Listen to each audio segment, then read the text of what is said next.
Okay. It's 1 o'clock. Let's go ahead and call the meeting to order. We'll start with the Pledge of Allegiance. I pledge allegiance to the flag of the United States of America, to the republic for which it stands, one nation, under God, indivisible, with liberty and justice for all. And it's Father, we come to you, Lord, again. Your humble servants, Lord, looking to do a work for the people of Brown County, and Father, your hand guides the people in this community, Lord, and let that same thing guide us as we make decisions, take action that affects our friends and our neighbors, Lord, that guide our hearts, our heads, and our mouths, so that everything we say, do, and think brings honor to you, brings good to the people of this county. In Jesus' name we pray. Amen. Okay. Well, good afternoon, everyone. We're back at it after a long Thanksgiving weekend. It's fun to see the snow.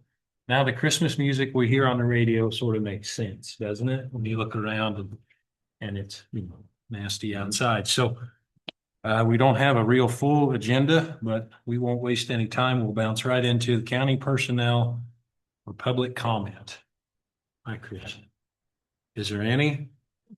And no one's sitting here, but just to reiterate, if there is, and we are still here and you want to say something, come down here, get our attention, and we will make time for you. We can just roll right on. We are without a county counselor at this time, and until he gets here, we'll just bounce right on to our agenda. And get there.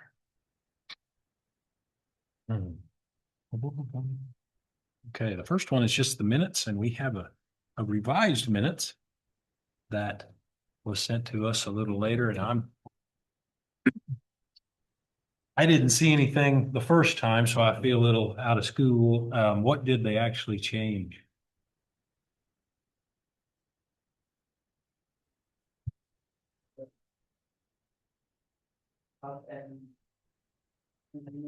Okay.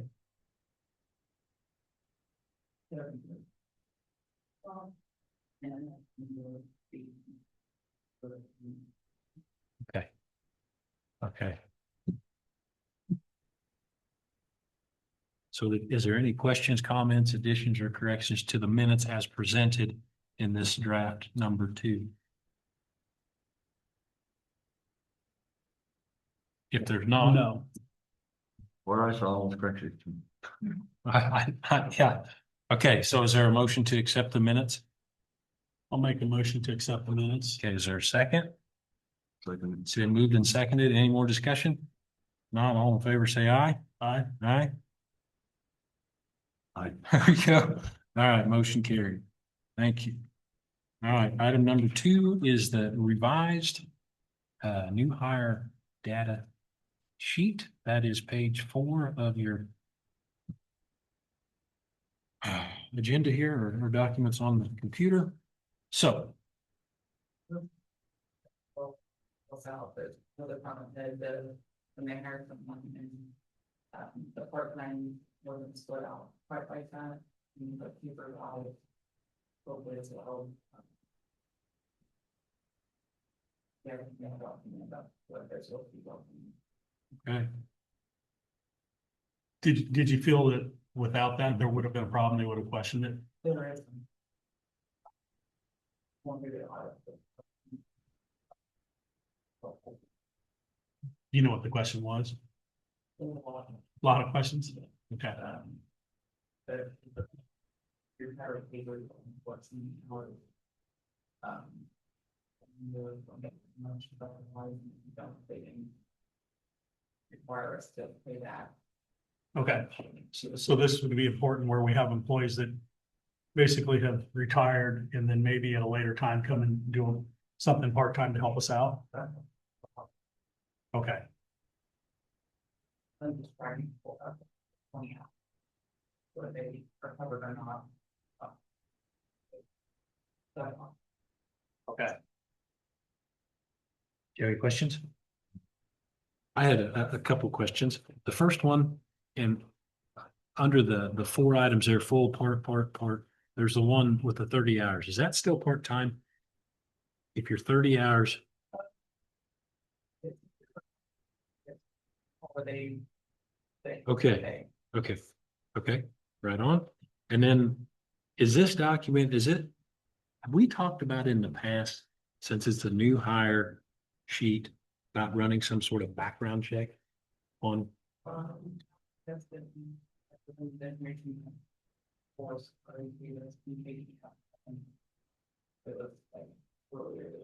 okay, I thought we had. Do we need? So right now, a new hire, there's no background check. Very comfortable. Okay. Okay. So I guess it would be. And I'm not sure how you go about it, but I would like to see some sort of background check process for people working in the courthouse, working with the public, just basically working for the county. And so Nikki said we discussed this in times past before you were here. I don't recall the information, but I just knew we had talked about it, but we didn't go anywhere with it. So if we put together a sheet like this, I would assume that would make it on there, right? That we're gonna, employment is subject to, passing. Yeah, but they'll have to release comment there. Okay. We would also have to have some parameters of what we're looking for, right? Yeah, I mean, a background check is pretty subjective. So if we run a background check on somebody and there's something in their background, we already have to identify it before that and say, this is what we'd be looking for, right? So in other words, Yeah, I'd be looking criminal, is what I'm after, or. Get the information back together. okay, Okay. And then the other thing I had on this same thing was we had talked, even just the last few weeks about maybe a probationary period, and I don't know if that's the right word, but.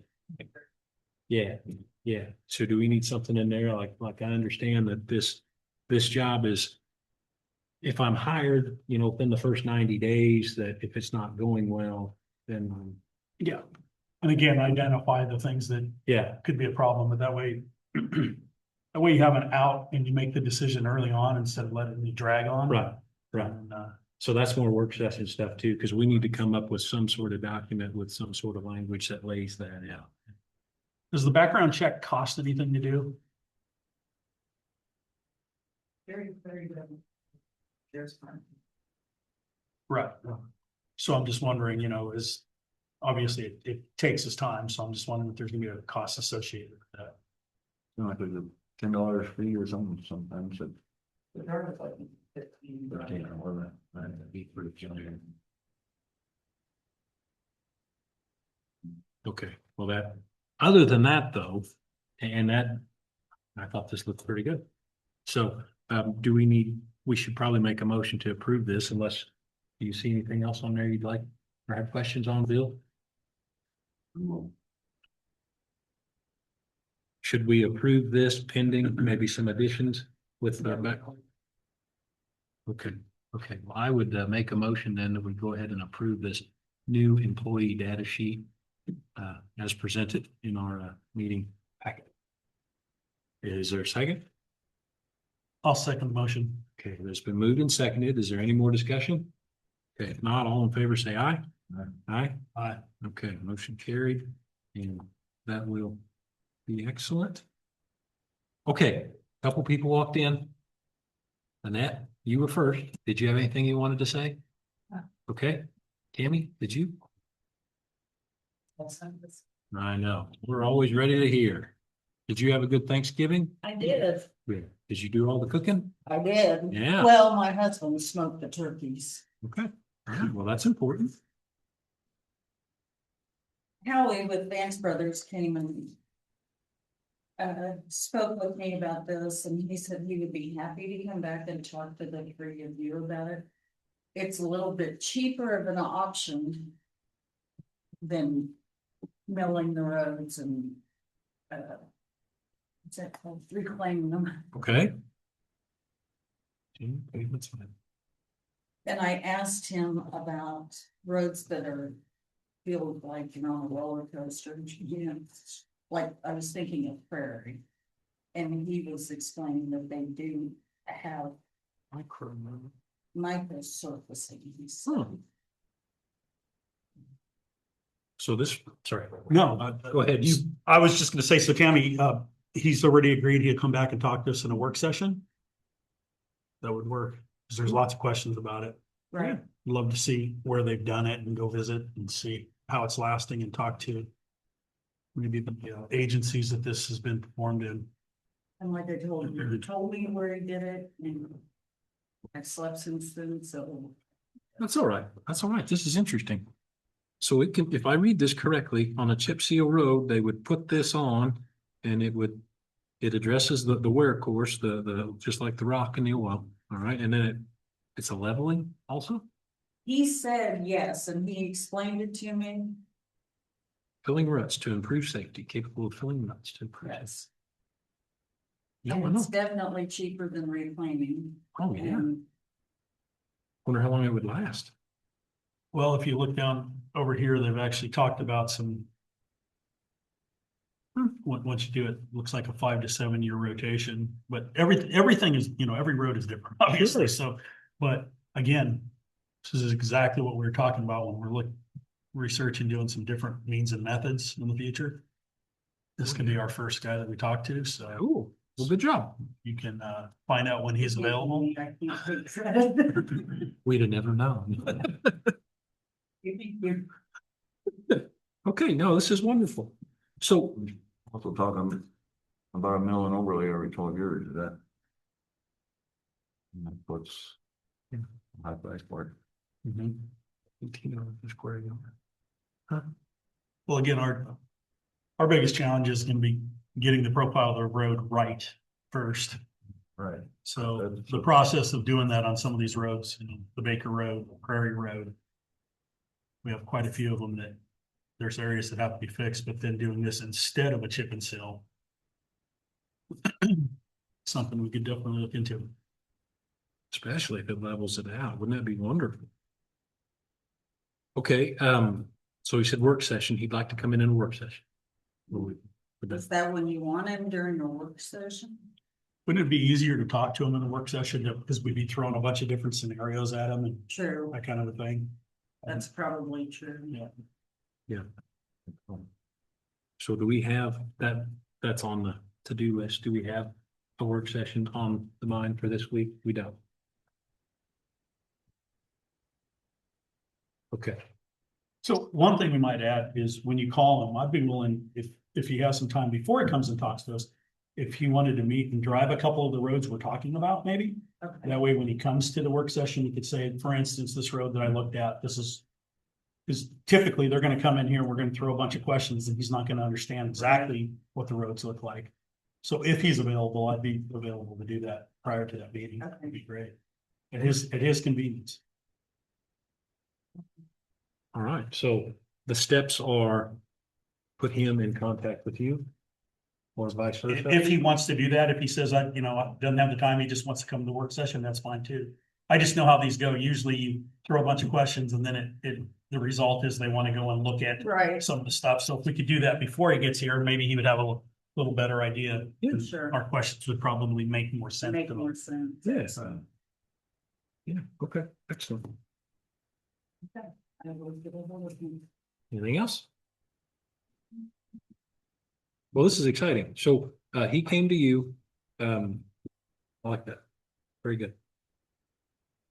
Yeah, I was actually shocked because he walked in and introduced himself and he said with Vance Brothers, and my first thought was he was replacing Adam, but he's not. It's a completely different. He's the slurry and microsurfacing operations. Okay, and so the word slurry, we heard that when Austin was on the phone the last time he was here. So this is it's all part of it. So excellent.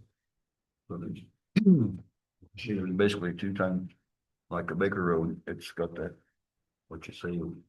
The roller coaster. Then there's like a Falls City Road, and it's more like, it's got the cracks going across it. Mhm. 2 main things, Yeah. I don't know if we have any other things.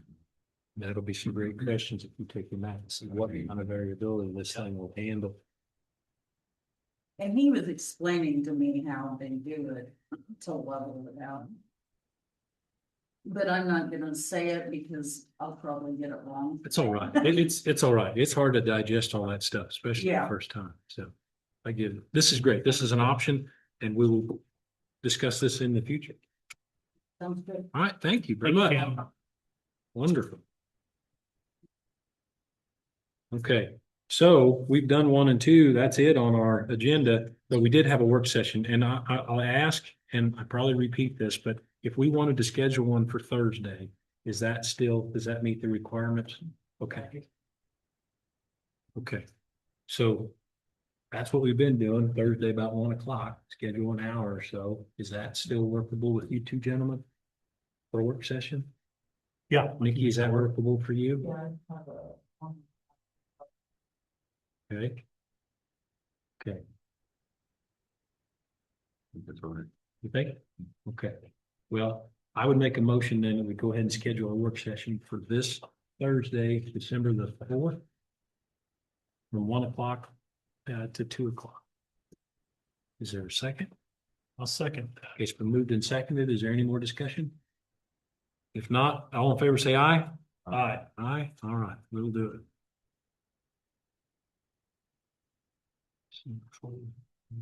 One, two. Now, the last time we went a little long, but we'll do that by mutual consent. If we get over 2 o'clock and somebody needs to leave, we'll just shut it down, okay? Yep. So that's how it works. Okay, goodness, usually work with numbers, like, you book one, where the usually you make one, but you don't do different. And I'll see you later for you.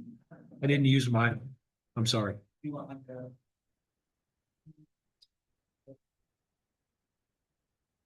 The Dropbox. Yeah, the one you have in the Dropbox works fine for For me. me, yeah, yeah, anything, make it simpler. Last. Yeah, legally, it just more. Mhm. And it's gonna have, and it's one. You don't need to, I want the, I need, well, it's $100, but. Does it have to be in Hiawatha? No. Okay. As long as so if it goes in Horton, we're covered. If we go into Hiawatha, it's gonna be another $200. Say that we save the money then. But that's, what do you guys think? I agree. Put on the website, whatever, say so. No offense, Chris, nothing against the paper, just if we can save the $200, we'll do it. Yeah, if it meets the legal requirements, that's fine.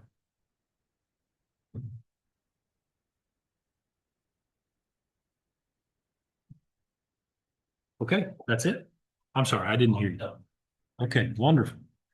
Okay, so we had some stuff on the plate from last week. The big one is the insurance. Yeah, I'd rather have it, so we can do it. Okay. Okay, and that's right.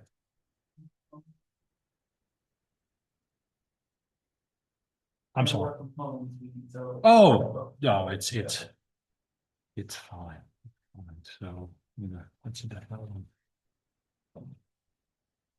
I never got a response from David, who picked me up on the question.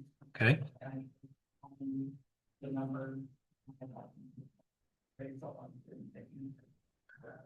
But it's not hard. He said, he was the best one, that probably ended on this and, this historical site. He said they have the everything, all of them usually together, you submit it as one, so I believe it's the deductible is for. This one, again, one building, need the deductible one, not one building. it's one deductible. Okay. Hi there. Hi. Okay, that's excellent. So how would we get that confirmed? So David Luke, we talked to two Davids. One was retiring, one was taking over. I don't remember which. Okay. Um. Even though. Okay. Okay. Any opinions, gentlemen? So when we asked for, basically, we wanted another schedule that shows if we raise our deductibles, what would it be? So am I wrong in saying, did they only provide raising the deductible on the historical society, or was that gonna raise our deductible across the board? Because when I looked at that, that was, Across the board, okay, in the text box here. okay. And so one of the questions we had for him was, he had made the comment that there's an average that people usually do. And it was a percentage wise of the total policy. And that's what I was asking, is what was that average? Because I know we were below the average, is what he had mentioned. And so I know that when we were talking about it, the discussion is what fits us the best, right? Uh-huh. And so I lean, myself personally, I would lean towards going to a higher deductible and then doing what we were talking about there. Banking that money ourselves, putting it in a line item that we can go back to. And then hopefully having a few good years where you're not using it, and then now all of a sudden we have some money. Basically. So, and the, a variable there would be if we have well, I'll call it disappearing deductible. We have a major storm, multiple buildings, if we only have one deductible, well, that makes it simple. If we have, that doesn't happen and every building carries its own deductible, then it's a lot different story. Sure. A lot bigger exposure. Sure. So I guess we need to have that question answered. Go ahead. Yeah, I mean, because that, obviously we can't afford to have it on every, Right. you know. The risk would be too great if we have a storm come through. We're paying the deductible, a much higher deductible on every bill. On every building, I could get that. Let's say you,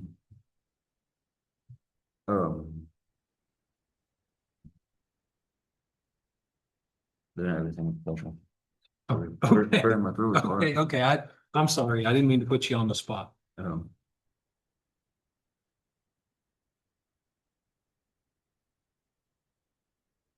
Because we're rolling into the date that we have to have the answer on this, correct? Right. That date is, Nikki?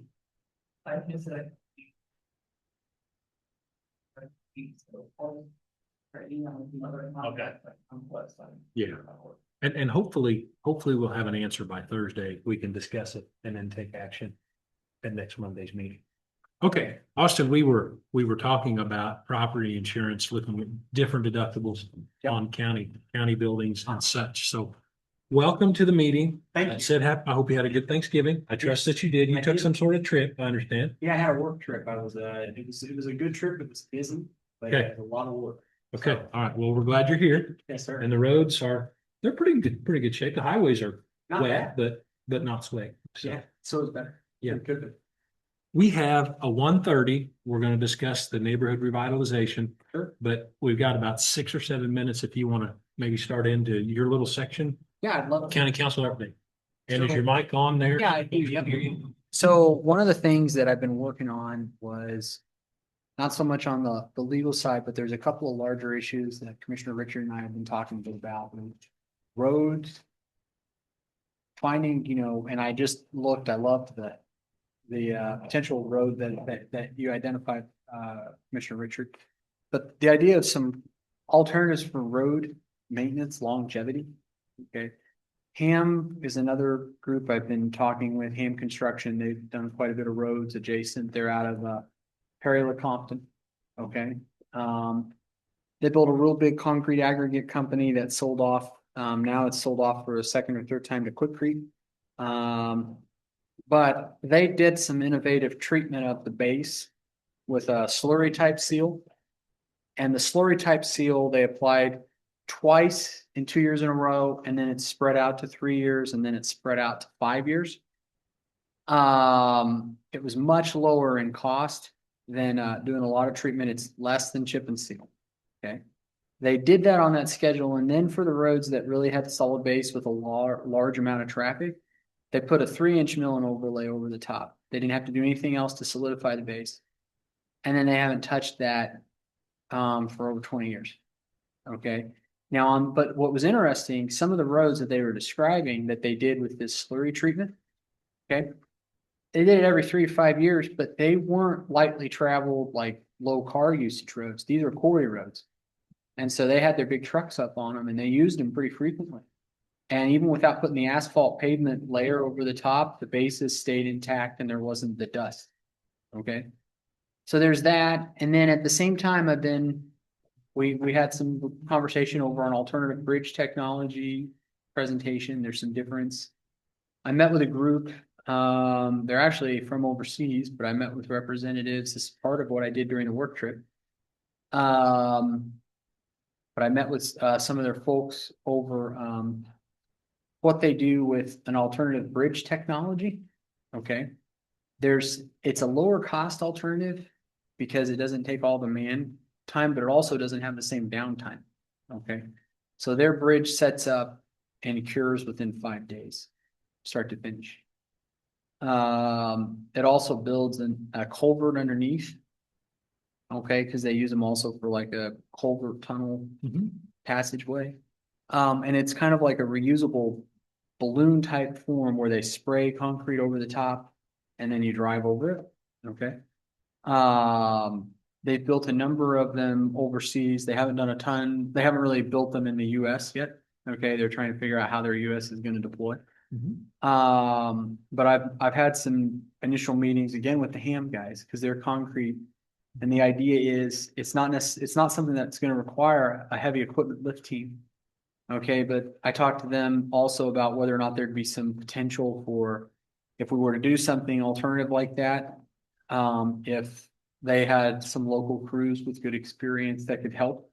And they said yes. I think there's some interest there. So anyway, a couple options. That's not the only options, obviously, but the idea is kind of like what we talked through last time. How do we have something that long term gets us out of all of the renewable costs? Costs that we don't really get back because we put a lot of product on the road. And if we can get away with putting product down, then we've won, at least in my thought. Plus, when you put product on a road and then you put product on a road again and again, I mean, look here in the city streets. We have no curb and gutters anymore because they've raised the elevation of the street because they just keep putting chip and seal down or keep raising it. At some point, the county, us, we have to look forward and say, 5 years from now, that's not going to work for this county. And all we're doing is we're putting cost down the road for somebody else that they're going to have to deal with. But at some point, we need to be talking to guys like Ham or Vance Brothers or whatever. And saying, enough is enough. Chip and seal works. It has a place, but to just chip and seal every year with no idea of when we have to stop and actually go back in and do like a grind and overlay. I think that's kind of reckless. I agree. And I think we're just kicking costs down the road. Yeah. And if you don't ever get out of the business of chip and sealing, like if you take the cost, right? Because if you spend, let's just use a round figure because I don't have a firm budget in front of me, but let's say we're spending $2 million a year on chip and seal, $1.5 to $2 million. $2 million just in product right now. That's a lot. Yeah. So let's say we're spending, that, and then you've got labor on top of that. Okay. If you look at a long-term solution that you're trying to get to, which is, let's say that there's a third of our roads that are heavy enough traffic that we need some mill and overlay over the top. Something better. Right? Something better. If you can get to a schedule where you have a sealant on your base that keeps the dust down, but you're only putting it down every 5 years, right? And then for the other roads, you've got an asphalt mill and overlay, all right? And then even like this system that Commissioner Richard just, he had a little pamphlet on one of the potential systems. There's some systems there that say, look, the only reason why you have to do the full mill and overlay on asphalt is because it dries out, right? So if you have a system, just like not just a slurry system, but something like that's a little bit more like what you just, something that re-moisturizes that base, right? You may be spending less with a far better product, right? And it's less maintenance cost, it's less worker costs, and so yeah, if we do a little bit of planning there, and this is kudos to Brown County because there's not a lot of places that are this right now forward thinking about how you do things better. We're having a similar conversation in Nemaha, but it's not that I'm saying Nemaha's doing this. I'm saying, hey, in Brown County, we're talking about what this is going to be. Mhm. I think I did that 3 times during the meeting this morning, so. All right, you're making friends, right? Yeah. Yeah, okay, so Brown County, we are, I mean, very progressive, especially this guy. He's always been out ahead, right? I know. Anyway, where we are though is I think we realize financially our backs are against the wall. We You're can't right. continue to do things the way we're doing them. Because we just don't have the money. So we've got to look for better ways to get our road maintenance cost addressed. And I mean, honestly, we need to improve our roads because they're getting so much. Well, it's just the volume of traffic and the weight of the traffic is higher on both ends, more cars. Yeah, and they weigh more trucks. They weigh more. So, anyway, okay, it's 1:30. Is anyone coming in for the NRP discussion? Okay. Okay. Wonderful. So, this alternative bridge, is it like, so I've seen them build a hotel. And a hotel, there's a term for it, I don't know what it is. They build a lot of that stuff on the ground, they just set it in, they're. Oh, yeah, like the pod stuff. Yeah, I know. Yeah, is that how they're gonna build this bridge then? So no, it's different than that. What they actually do is they have a form for this. They engineer around it, and then they have like a balloon expansion. Okay, Okay, the balloon form comes out, and then they spray concrete over it in place. I did. 5 days it's cured and it's done, max. It's called a high early pour. So they can get their strength in 5 days, which normally concrete gets its maximum strength, basically 7 days to 2 weeks, depending on the pour, but you're doing a higher. We've always. And they also Used have on a there, high early pour. High early pool. Yep. Hmm. And it's fascinating. It's the way that they do it. It's they put a lot of thought into it from an engineering perspective. And it's impressive with it uses less materials. It uses maybe 30% less material. And so it's a savings in multiple ways. So okay, we'll get some information on this, I'm sure. Yeah. There's paperwork someplace to explain. 'cause Yeah, absolutely. I'm There- visualizing this in my brain, but surely there's more to it than just concrete. No, there There's is. rebar and girders and all this other. There's Yeah, reinforcement that's built into the balloon Yeah. frame. I did. Okay, and so what they do is they raise that reinforcement in place and then they spray into it. Okay, Okay, and then they did a lot of core sampling to make sure that the mix was absolutely what they wanted to be to have the right strength. Okay, but they not only do it for bridges, the structures are strong enough that they can be poured outside of a bridge context. uh-huh, And they're like Cat 5 hurricane rated for like a structure. And overseas, I don't know, they had a different thought about what they would want to see in an office building than we probably do. And so they would office out of it, but it's like an arch Mhm. for strength purposes. Mhm. And then around the arch, you can fill in with a road that you drive over the top. that's interesting. Yeah, it's Okay, fascinating. concepts, all right, Yeah. Mr. Martin, we're here, it's, sorry, we're a little late, but the NRP discussion is on our agenda. Did you have something you wanna inform us about? Well, not really so much that, just Okay, kind of looking it over. I had highlighted a couple of areas. okay, now we have some things highlighted, is it the same thing? No, this would be in the actual criteria or the as I was reading it over. And it's actually I was just kind of wanting to clarify in section 7. A1B, and that's the construction's got to be completed no later than the 2nd January. I wanted to know if that was something we were looking to tweak, or are we going forward with it as it is? The reason I ask is because if we have somebody that files for one in December, they basically have 13 months. But if you file in January, you've got 23 months. So I didn't know if we wanted to balance that out at all. If not, I'm fine with it. But that was just one of the things that I had. Do you have language that would make that change? I mean, you can basically, depending on how you want to do it, you can put in there, something to the effect of 2 years from the date of application. Which would give them 2 years no matter when they file for it. So I could suggest that I think that would be a good thing because we had an issue with the NRP today in Nemaha. Without the extendability, that there was a question about extending where the project was done with 60-70%, and I think giving a little extra time is not bad. Do you have language that would make that? What he just suggested. 2 years from the date of 2 application. years from the date of application. Mhm. Yeah. So, okay. Yeah, I think that was really the only thing I had, and then Nikki had added something about the if somebody is delinquent on a property, that basically washes them out of the program. Mhm. And if they're delinquent on any other properties that they own, same issue, so I've got no problem with that. I think that that's a good thing. Okay, Yeah. so somebody put this together, typed this all up, and it wasn't me. Did you type this all out? Okay. So as a commission, are we good with making that change in section 7?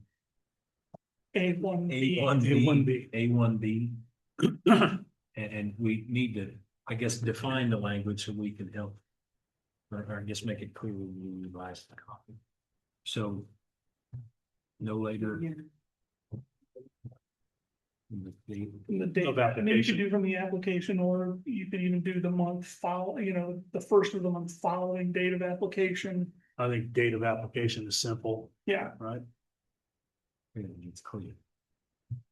And then where would you add, Nikki, where are we gonna add, language that basically would disqualify somebody that's, that's further down, I believe, in number 4. Roman numeral 4 underneath that, there's two sections down. That's where. I think she's already added that in there. I just wanted to confirm that that's where we were going with that. Because I think the way it is now is if you're delinquent this year just on this property, you can requalify again next year. There is no provision in ours about other properties that you're delinquent on. So that was all I had. I think I was just coming down to see if you guys have any questions. I'm gonna restate this and maybe you just said.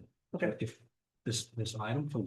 Mhm, So if I have a parcel that's in the program, mhm. but I'm delinquent on taxes, I'm ineligible for the program that year. Also, any subsequent year, Correct, so I mean, basically one strike and you're. pretty much. Yeah. What And section are you in? did you say that was also in somebody else's plan? And that's very. Page 12. It's under that 7A. There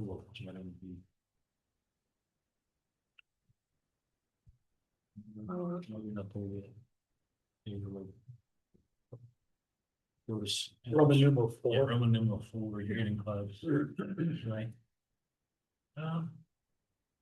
And there you go, any portion that is delinquent.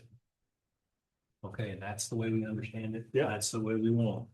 So if you're in arrears on your taxes. No second chances. We're giving you rebates, Right, so. Okay. yeah, and if you're delinquent on other parcels, then why would we rebate the tax? Understood, understood. Okay, that's what we want. Okay. And Austin, that's perfectly legit. Oh, yeah. This is Okay. perfectly legit. And I would suggest that we do it that way. Okay. Okay, Good. And did you want me, when easy way to say what areas should we? Do we like qualify? There are exhibits, I believe, that Yeah, are, they're really hard to be. yeah, those are the only things that I have. That's just been something I think that's been carried through from. And you've never seen like a map of it all together, I have. No, I have not seen an actual map. I can look through the old stuff and see if there's something that somebody had drawn out. Fairly complicated. Yeah, I had to go pretty far back in the programs to see those.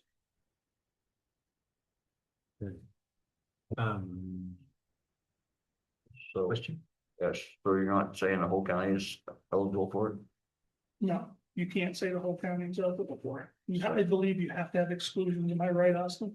Yes, there were counties and cities that tried to go for the entire city or county. Just a blanket, yeah. And it just doesn't, you've got to specify areas where it actually meets in the definition of the statute. And so if you specify that the whole county is like a blighted mess, people look at it and say, really? You know, I mean, Yeah. there's certain houses that are brand new. They're not Right. blighted. So So that's the way I read this, it included the whole county. Yeah, but there is a section in there that says except for the exhibits attached. So I didn't find those exhibits on.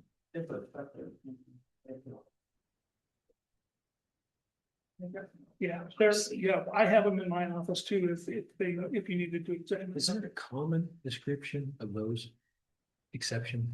You know, the blank addition to the city of Idlewild, or is it all legal? I think that you can do it that way and be okay because there somewhere is, I believe, a legal description of that addition. All I mean Yeah, is in it's- regards to her ease. Mhm. Is there an easy way instead of a? I It's would, just a, I I'm don't, sorry. no, Go I ahead. think that there's under state statute, chapter 19, the counties sort of have their own definitions of Yeah. boundaries.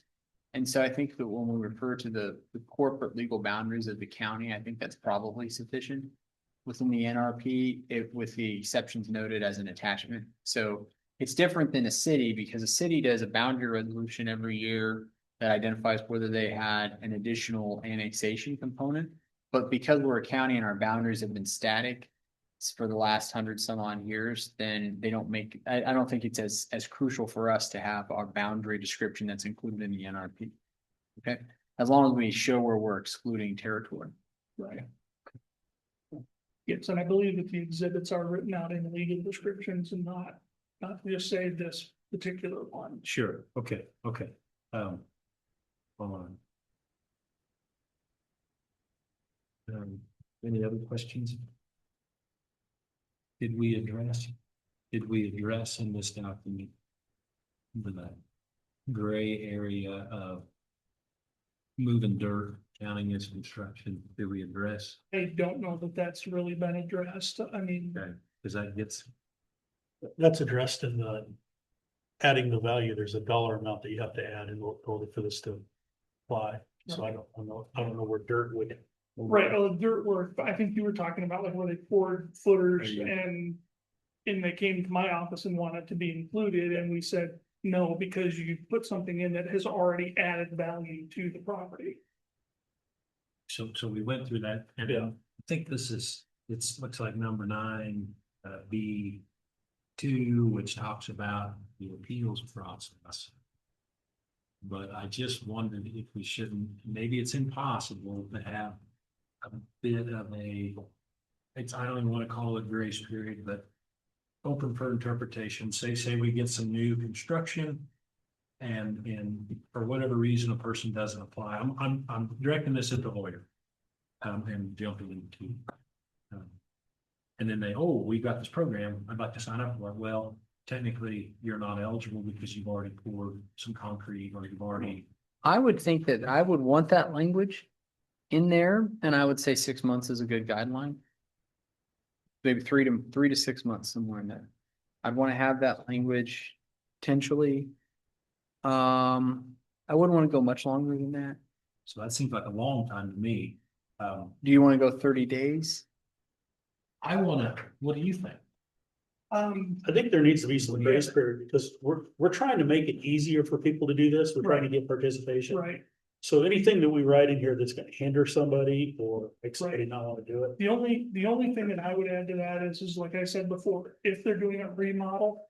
That to me is a hard line, that's a hard no, because then we get into that argument of, well, in the last 30 days, if this is the way you go. What have you done in that 30 days that, and they could be rolling, who the heck knows when they get to it. So for a remodel process or something like that. I would want that to be a hard no if you don't apply before you start. Okay. And it's also stated in there too, that if you do not have it done by the end of your period, that it's null and void, you basically wash out of the program. Okay, so then language would need to say specific to the remodel. New construction would be eligible. New construction, does it need to be defined then? What I would do is I would say new construction. See, the problem is that we don't have defined permit process. Right. So if you don't say it's only new construction, not remodeling of an existing building, then you have no basis for value. Because the appraiser can, and I'm not trying to put words in your mouth, my friend. Right. Okay, but you can go in and value a new construction and say, this is the value on a cost plus, not cost, but on a cost basis, this is what it would cost for you to rebuild, or this is the value with comparables after you're constructed.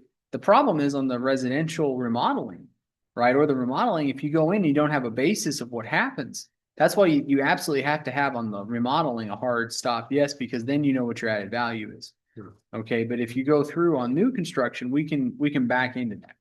Yeah. So. I don't know, Richard, do you have a different thought on that, Commissioner? No, I agree. I mean, that's the difference between. I like the fact that we're looking forward and we're trying to prevent a problem from somebody coming to us and said, you Right. allowed this person, but you didn't allow me. Yep. And so, like you said, with new construction, it's pretty objective, right? Yep. It's all new. Yeah. On a remodel, that could get really tricky if we Yes. don't have the language defined.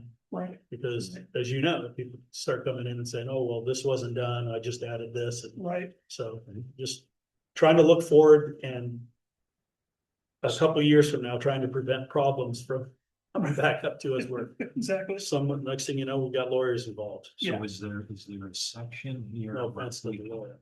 None take. Right. The less of us, the better. I don't think you can offend the one. No, Don't think so? They've got tough skin. Okay. Yeah, So- we got a pretty tough skin. All right, all humor aside, is there a place in here where we could put that 30 days for new construction?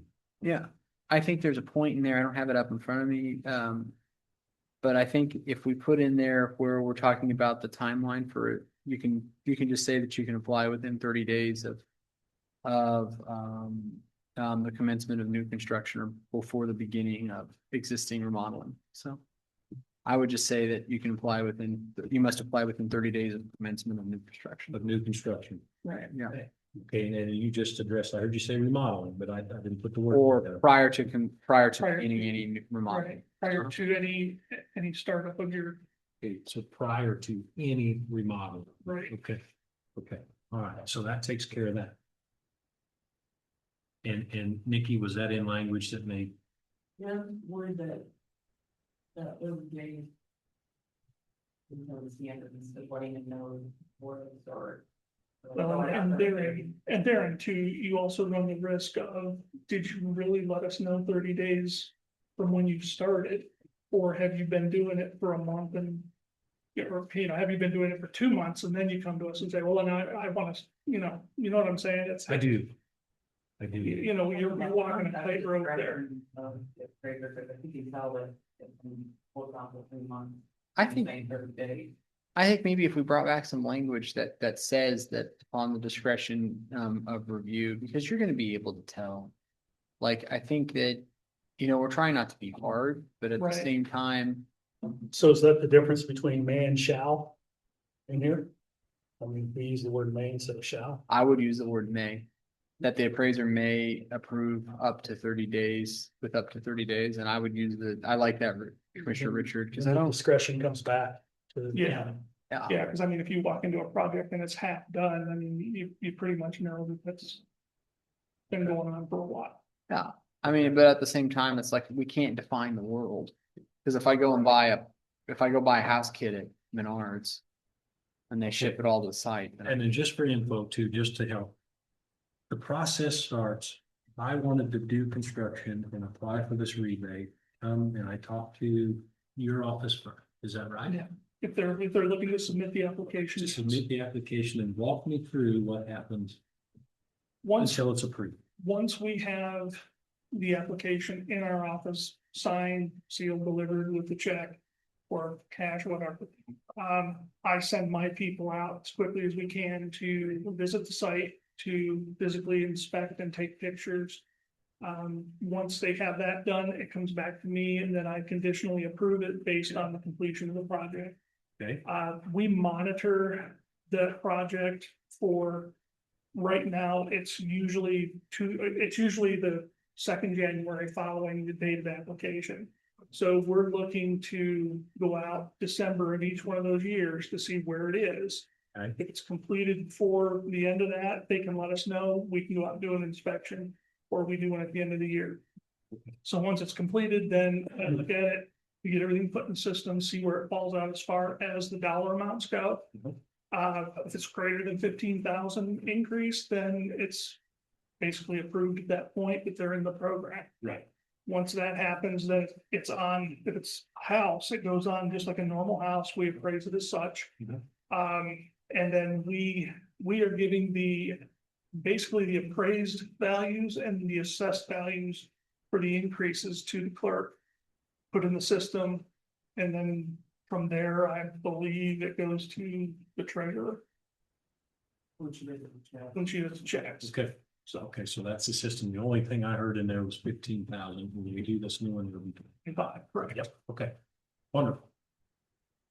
Okay, so we made the changes we needed to, and then the items highlighted in yellow.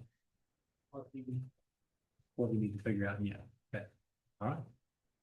I think, does anyone have more questions for Mr. Markham while he's here? Yeah, those scented areas up in Norwich. Yes, um, yeah, I mean, if you, I mean, I could come up. I was gonna say, if you want. I didn't know where they were. Give 'em. I mean, I read it in here that there were exhibits attached here to exhibit such and such, but I didn't know what. Yeah, and I think we have the exhibits up there with the legal descriptions and everything, so. We've seen pictures of them on our computer screen, I believe, we've got them in here, so. Yeah, sometimes fast. The description or the actual. It's the descriptions, we have the descriptions, I don't know that we have maps up there, but I can look and see if they're buried in that. We got the folder about that thick, so. You think it'd be hard for you to put together? Have and just kind of block out, highlight it. We could probably, Once we figure out what. yeah, I mean, I could probably send them the exhibits and have them, have them put it on as maybe a layer, like an NRP layer or an NRP. Exclusion layer. Those are the ones that you have. Yeah, You could have the- So are these areas big, or are they small, or? I mean, they're relatively small, I mean, they're mostly within town, I think. If I remember right. There's an area on the edge of town. Out there that's, they're fairly new, large houses. Those are all in the exempted areas. Okay, wonderful, All right, thank you. all right, if you have any more questions, let me know. All right. Thanks, gentlemen. Good, thank you. Okay, so we still got a few minutes here for our next appointment. So if I go to the beginning, the first page of this document, just work my way down till I see something highlighted in yellow. First one I see is page 3 at the bottom with some dates. Those just need to be changed to reflect the actuals. Is that right? Yeah. Okay. Okay, so then if we skip to the next page, under plan. Like the legal description of the real estate, my assumption is that's the legal description of Brown County. Yeah, so it's gonna be just whatever you want to be good at, but Eligible. If we're fine with those exhibits being up. So basically what he just talked about, Yeah, whatever he has on his plans, if we can So, be, and if there's anything. When any areas that. But yeah.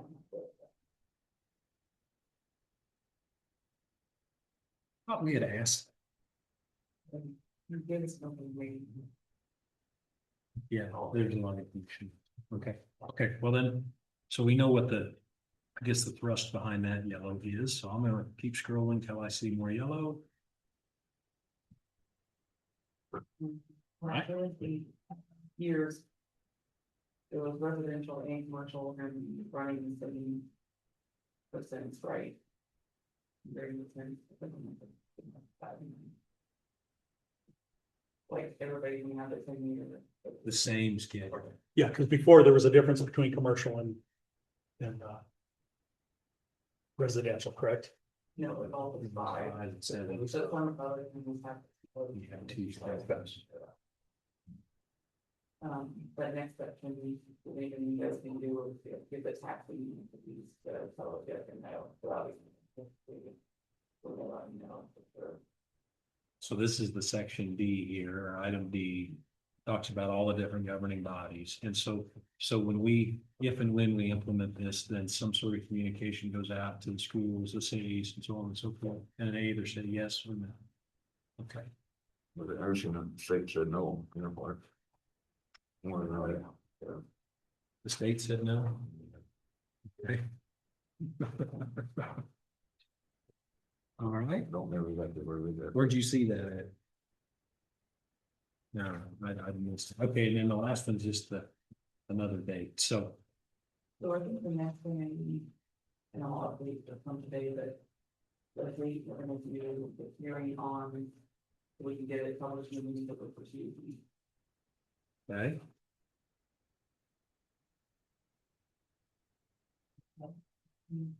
I think it again, next, next fall. The legal hearing. The regular meeting on the 22nd.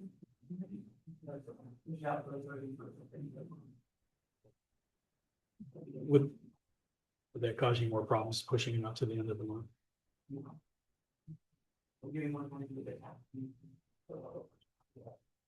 Okay, what do we do at the end of the month then? What do you think? That's what me. Work? Bill, you gotta, Finish. So. Where you talk about the cities. You didn't mention it, Smith has zoning and. You said I wasn't Horton had zoning districts, something, but. Then this, so that's I haven't zoning too. let's back up here. What we were talking about Okay. is the hearing, having the hearing for this thing on the 31st of December. Okay, Is that an okay time for you? And that's a morning meeting? Because we have a short day. Yeah, okay, so I wouldn't fall on that, so. that's all right. It's all right. So are we in agreement then? Do we need a motion for that meeting? Time? Well, exactly, get the resolution together. And apply. And Okay. put it in the newspaper, so obviously you can have an already. Okay, so anything else? And then Bill, we've got about 3 minutes for our 2 o'clock. Go ahead, and if we'll come back to it if we don't get enough. Was on, says on page 5, number 4. Okay. Talk about zoning in different things. Mhm. I split this there. The remaining. So the cities of Hiawatha and Horton can be reviewed in the zoning boundaries can be reviewed in their respective city halls, remaining cities and Brown County do not have constitution. And so any classification of those. So you're saying Sabetha needs that? Same as what I want has listed. So, Similar. yeah, Okay, makes sense. Do we need to modify too, since we did the whatever that official title was of the resolution from last week? Does that need to be in there? No, Now that we need them off, where are we at with the resolution? So the solar energy conversion project, if we address the wind energy zoning classifications, we need to have something new too. Yeah. Probably, that's probably a good idea. Okay. All right, Bill, what else?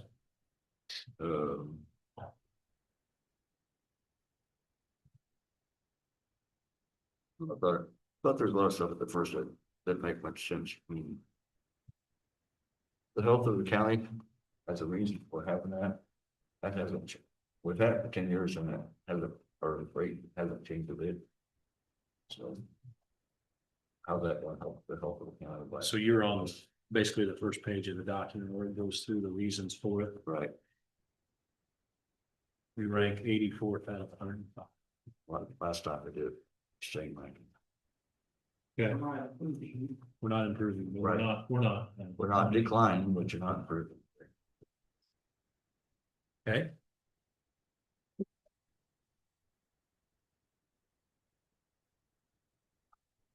To me, I've been kind of opposed to it all. Sure. Still am, Okay. but basically saying county's not as great as it could be. Okay. Now hold that thought because it's 2 o'clock. Okay. Okay, and we'll come back to this. All right, so it's 2 o'clock. We have Jennifer Williams with some property tax research here on our agendas. Come on. Well. Get your own microphone. Yeah, yeah. All right, thank you for having me. And Would you introduce yourself? yes, This is Commissioner Bill Pollock. hello. I'm Lucas Heinen, Richard Tesserero. They can all speak, but I just speak. County Counselor, right, Austin Hartford. Great, thanks for having me. My name is Jennifer Williams. I live in rural Miami County. And I have been working with property tax for about 20 years, but specifically in the last 5 years, as we've seen the valuations and changes happening across the state and looking into that. So I've given some testimony at both the House Tax Committee and then the Senate and House Joint Committee. Of course, we know that this is a problem across the entire state. And so I was here tonight already speaking at a group and they asked if I would just give some information to you. In Miami County, I've got a lot more data since that's where I live, and I have some running spreadsheets from about 4 or 5 years long to try to do a project like that for property owners here. With such short notice, that was not feasible. But what I want to talk about kind of as a summary, just to let people know, I know the county appraisers, and this is nothing against your appraiser at all. I don't know your appraiser. I haven't looked at your data except for just briefly. But I know they've got a lot of pressure from PVD, so the Property Valuation Department at the state. And they are told they have to be in compliance with these percentages of sale prices and things like that. And if they're not in compliance, then they have to go through a review. And so I know the pressure is on each county to do something. I know the commissioner's hands are a little bit tied in what you can do. You appoint your appraiser. That's about it. I know in Leavenworth, they did try to get a stay a couple of years ago on values for a while. That didn't happen. The main things I just think it's important for everyone to know is everybody points fingers, right? We get to talking about valuations and suddenly it turns into mill levies and tax amounts and the schools are blamed and then you're pointing to the county and the citizens will blame you before they blame the schools. And it just kind of goes around in a circle. But one thing I think it's important if you know, the statute on valuation, which is what the appraisers have to look at, it's 79-503A. And I emailed a copy of this, so you will have it in your email. Hopefully, if the clerk can get that to you just for some reference. One thing that they don't talk about that they do have the authority to do under Section I, sale value on the open market is important, but with due allowance to abnormal inflationary factors. And PVD or whoever is kind of ignoring that right now. You can't very well say, well, you're not within 10% of sale prices when we're in an inflationary period, if they have the leeway to be able to ignore those inflationary periods. And so I like to encourage counties wherever possible to push that, right? We are in an inflationary period. We're taxing our citizens out of homes based on prices that they didn't pay, nor would they ever been able to afford to pay. We have a few things that we know that has caused inflation. Increased interest rates equals decreased inventory. And the basic supply and demand curve says if you have less supply, your prices are going to go up. And so we have sellers that can't sell because they can't trade their 3% loan for 7% or else they're downsizing, and nobody wants to do that. And so they're setting and waiting for this market to figure out. In the meantime, you have people that have no choice but to buy. And so the market is still being driven by these few sales that are happening. So you have maybe someone got a divorce, maybe someone's coming in for a job or coming in from the coast where it's a lot more expensive. And so they are getting more than normal as I hit home. And so, it's cheaper to them compared to Chicago or Los Angeles, but it's not the normal for here. And what we're interested in is the normal for here, and so you sure can. So in an environment like that with inflation, Mhm. so we address the people that have been in their house for 20, 30, 40 years. Mhm. And then how do you, if somebody actually buys a house Mhm. and writes the check for the, how do you address that? Well, I've talked about that at the state level as well. And so, I'm for capping somehow, some way on what you buy because how can you budget for something if you never know what the ultimate price is going to be? And so I say we don't cap people's interest rates when they come in. We don't make you start paying 7% now just because that's what everybody else is paying. Your pricing decision was based on your decision, and people shouldn't have to change and adjust based off of the current market trends. Otherwise, everybody would be getting reamortization on their interest all the time, and that would price you right out of your home quickly. Buys the house, it's inflated environment, knowingly assuming. That's the choice they made. Okay. You had free will, informed choice to make that decision, and that's what you chose. The other person did not have that choice, and they're being based off of someone else's decisions that they never could have even afforded to make. And so what I say based off of this inflationary period of time, because we know we don't have the inventory, but the entire county is being appraised as if we don't have the inventory. So what if everybody lists tomorrow? What's that do to the prices? Now they tank, and suddenly everybody's looking at a lower rate. So do we go back and revalue everybody based off that lower? And so when we're capitalizing on the inventory argument, what we're doing is we're looking at everybody as a whole and inflating the market even higher. So we're kind of inflating inflation a little bit. And so if everybody was looked at as if there was no inventory, how can we do that? Now we've got all of this inventory in the county database that we're saying off of no inventory prices. And so I was a real estate agent for 15 years. It was the norm. Nobody had you didn't look at the property tax value when you bought. It was not even supposed to be the leading factor. It's supposed to be a trailing factor, and trailing substantially, it should be. In my neck of the woods, we have land value in one subdivision that was $30,000 an acre back in 2022, and the county, and it was for 3-acre large lot rural subdivision. The appraiser changed them to $70,000 an acre in 1 year's time. And then the next year is up to about 76,000. Well, about 6 months ago, a 3-acre lot sold in that subdivision at 70,000. Not the 76 to have appraised, but it sold at 70,000 because there's an appraisal for that now, right? I mean, so yes, someone came in and they had to agree to buy that, but would it have ever appraised at a bank back 3 years ago when it was setting at 30,000 an acre? And so if you have tax data to support valuations, now you're getting mortgages to support this inflation as well, because we have people look at that. Zillow prices, look at your tax history values. That's where they bring through a lot of that information. I know in a real estate deal we just did recently, the appraiser for that home, and he was an independent appraiser, not a tax appraiser. He was looking at tax values. He started with, and it was a substantially lower value compared to the neighborhood, and he started it with that. And I said, wait a minute, you didn't look at all the sale prices here. And that one, it was actually about twice what the tax value was. It was one that slipped through the cracks, but I know for a fact he was going off tax value because that's what he started with in his bank appraisal. And so when you have that much cross contamination, this is what it is. You've got people looking at these values. It's very dangerous, I believe, for us to lead this charge at a county level when we should be trailing it. We let the banks do their mortgages, let the real estate industry do their business, but somehow convince the appraisers that it's okay to stand on this leg of the statute that says during this inflationary period. We also have, federal fiscal policy. You can't control affordable housing at a local level when you have federal fiscal policy printing money and devaluing the purchasing power that you have for your dollar. Supplies for building have increased. Insurance rates have increased because of that. And that's part of the home ownership eligibility cost, is how much you're going to pay in insurance. Of course, your taxes. Every taxing jurisdiction has had that same inflation on their supplies and costs. So that homeowner affordability equation is affected. The federal policies, like I said, they're out of local government control.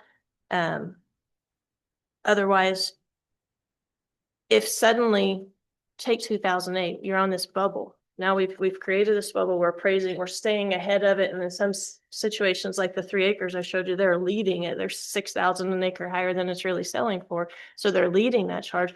What happens if we have a 2008? What happens if we have a downturn? In Johnson County in 2008, when it crashed, it took them till 2012 before they finally adjusted prices.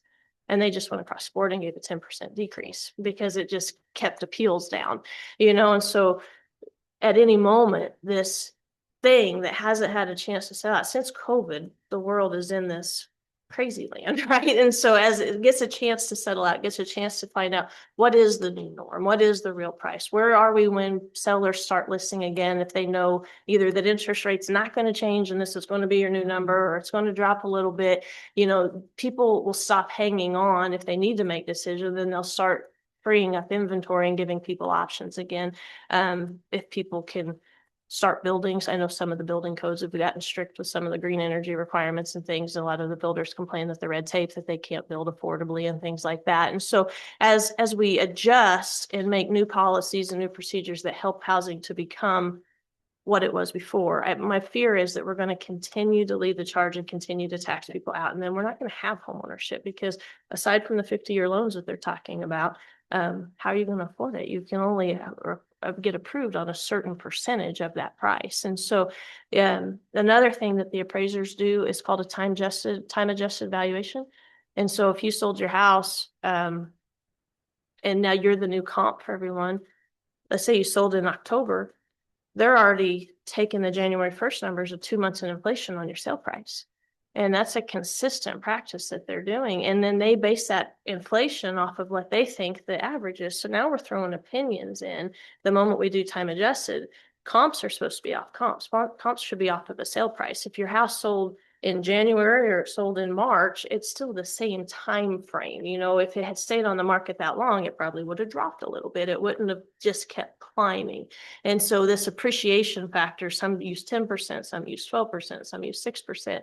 That's just a number that they're taking and then inflating comps. So again, we're inflating the inflation, and then we're using that as a valid sale against these other homeowners that are just sitting here just trying to survive. And so if we pay attention to some of those issues, I think, yeah. Interject. Sure. I'm sorry. I didn't know how much time I have. Okay. To make that. And if you gentlemen have any questions, feel free to ask, because you said a lot of interesting stuff, but Mhm. it's such a high rate of speed. Yes. My brain Okay. doesn't work. like I'll be that. happy to, yeah. Thought. Anyway. Thank So you do for have- doing that. do you have Yes. a question? Not yet? Okay. Bill? Okay. Okay. Bill. You have one? I don't. Okay. no. Okay. Just felt the need to tell you that. I appreciate that. I watched your video where you gave testimony in Topeka, Mhm. and there. I have a very limited time. And actually, we are paying attention too. I want you to Yeah, know that. good. We want to get, you're here for a reason. That's right. And we want to listen and get some, I've already got some nuggets. I didn't quite understand the inflationary side of this, Mhm. how you would reconcile that Mhm. with, I always thought a rising tide raises all, but Mm. that was mine. Unless you look at a supply and demand curve. Okay, so it makes. Right? If you look at supply and demand, Harley Davidson used to put out less supply so they could raise their prices, right? It was a marketing strategy. And so it's just the simple economics. If you get your supply and demand, and then if you have less supply, you're going to have a higher price. If you have a lot of demand, you're going to have a lower price. And so if you don't have any inventory, the few people vying for a house that has to buy one, they're going to fight for it. They're going to bid it up. And we're not seeing the numbers now that we saw in 23, 22. Sure. There were literally bidding wars where houses around the southern part of Johnson County where I'm at, they would actually bring 100,000 higher than list price because nobody could find that 10-acre lot with a pump barn and a nice building, and a nice home. And so there's certain properties that would actually get into that. We're not seeing that now. We're seeing the days on the market are quite a bit longer than they used to be. And so instead of things increasing 10% every year or whatever that county decides is their time adjusted sale, we should see that leveling back off again. Even Zillow put out recently that they're expecting the downturn in the market. Warren Buffett is talking about expecting a downturn in trends and things. And so, that just shows that we've been on this bubble. We've been on this cusp. Why do we have to lead everybody over the curve and then before we drop them down when they have the authority to sit a minute and just let it settle? Even the feds, they don't change drastic percentages because they know how sensitive the market is. And so you go with these big adjustments, it's nothing around our place to see a $43,000 increase a year, a 70% increase. I just read an article out of Wallace County yesterday, I think it was 126% increase. And so those type of jumps, I know that's what they're trying to work at the legislature right now. Are we going to have some caps? Are we going to have some protection so people can plan and not just get hit with these surprises so quickly with no way to plan for it? But while we're waiting on 105 House representatives and all the senators to agree, the counties do have authority to do something. And I would just like to see our counties slow down a little bit so our citizens can breathe and we're not taxing people out, because Kansas does have a high rate of people leaving the state. I think I saw one the other day, every 1 minute and 35 seconds or something, someone's leaving the state, and they're going to Missouri, they're going to Oklahoma, they're going to places where the cost of living is more affordable and predictable, and they have some protections in place. I know yesterday KPI put out something about Kansas may be looking at the Oklahoma model or using it as a comparison to show that caps can work. And so when you're that close to your neighbors, it's nothing for somebody to say, I got to get out of here, right? I can't afford this. You don't, especially once you retire, you're only on so much, you know, if you're on a fixed income of any kind, raising a family, even, you know, you only have so much income to work with and so many hours in the day to go get a job and make more money. And so if at a county level, which everything starts local, right? That's where we have the most amount of control, influence, and ability to protect our people, because you know your neighbors and you have a way to do something about that. And so if we can use everything within our power at the county level to help and not hurt, to steady this thing as much as we can until we do see some real relief coming in. And then that way it just can help keep us. And so one of the things in the fair market value statute, they say sales in and of themselves shall not be the sole criteria of fair market value. So we're looking at sales as if that's the end all be all, and that's not the only way that they have. If you get your appraisal, they typically have 3 or 4 comps that they've compared you with, and then you have a property record card that gives you all the information about your property. On that property record card, it'll tell you what they think the cost is to reproduce your house. Would it be okay if I interjected for a Please minute? do. Okay, so I love the content. You're probably not gonna find anybody that's more on the same page with you concerning sales versus cost approach. I actually got a doctorate focused on, and part of my doctorate was, we're not doing this necessarily in the right way, that we should be looking at cost versus sales, but regardless, okay, and there was a bubble that came out of 08. It's great. I'm saying that I think it's a great message. There's some constraints that our appraisal process has out of PVD at the state of Kansas level that we can't really change. They require us to go on ahead and appraise our properties in a specific way. We're really supposed to use the sales approach for residential real estate. We can get into a modified cost approach or an income-based approach for commercially producing properties of income basis. My mom was the appraiser for, my mom, not was the appraiser, she represented the appraiser's office for 30 years for Sedgwick County. So I bread and buttered on this. I do think that there's a role for a conversation in Topeka surrounding what that looks like in terms of how we value properties. I think that there may be a role that we could, you know, look at from a collaborative approach about what that might look like from, you know, that this county doesn't really have a legislative platform that it's pursuing. I know Miami County has something different. I think that the representative from Stillwell, Mr. Tarwater, who sits on the House Committee for Commerce, would have a very interesting perspective on this. And I know that you've probably been in touch with him as well as other people, but that might be another good point of contact. But I'm just saying that we don't have a lot of control at the county level that we can change PVD standards, because if we go out of compliance, they could remove our appraiser. So we have to follow certain standards that comes out of PVD. We don't really get to change much of that. So I don't want to sound like an echo chamber, because I think you've got a willing, receptive audience here, you know. But the reality is that we don't get to do a lot in terms of valuation, and for whatever reason, the United States decided to go off sales instead of a cost basis approach, which I think makes more sense. But the U.S. went off sales, and so under USPAP standards, they force us to go really towards a modified cost approach, or I mean, not a modified cost, but a sales approach. So I do think that there could be maybe a conversation about how that changes. I also think at the state level, part of what we have to deal with is, and at the county level, what does it mean for us with a static or a declining tax base?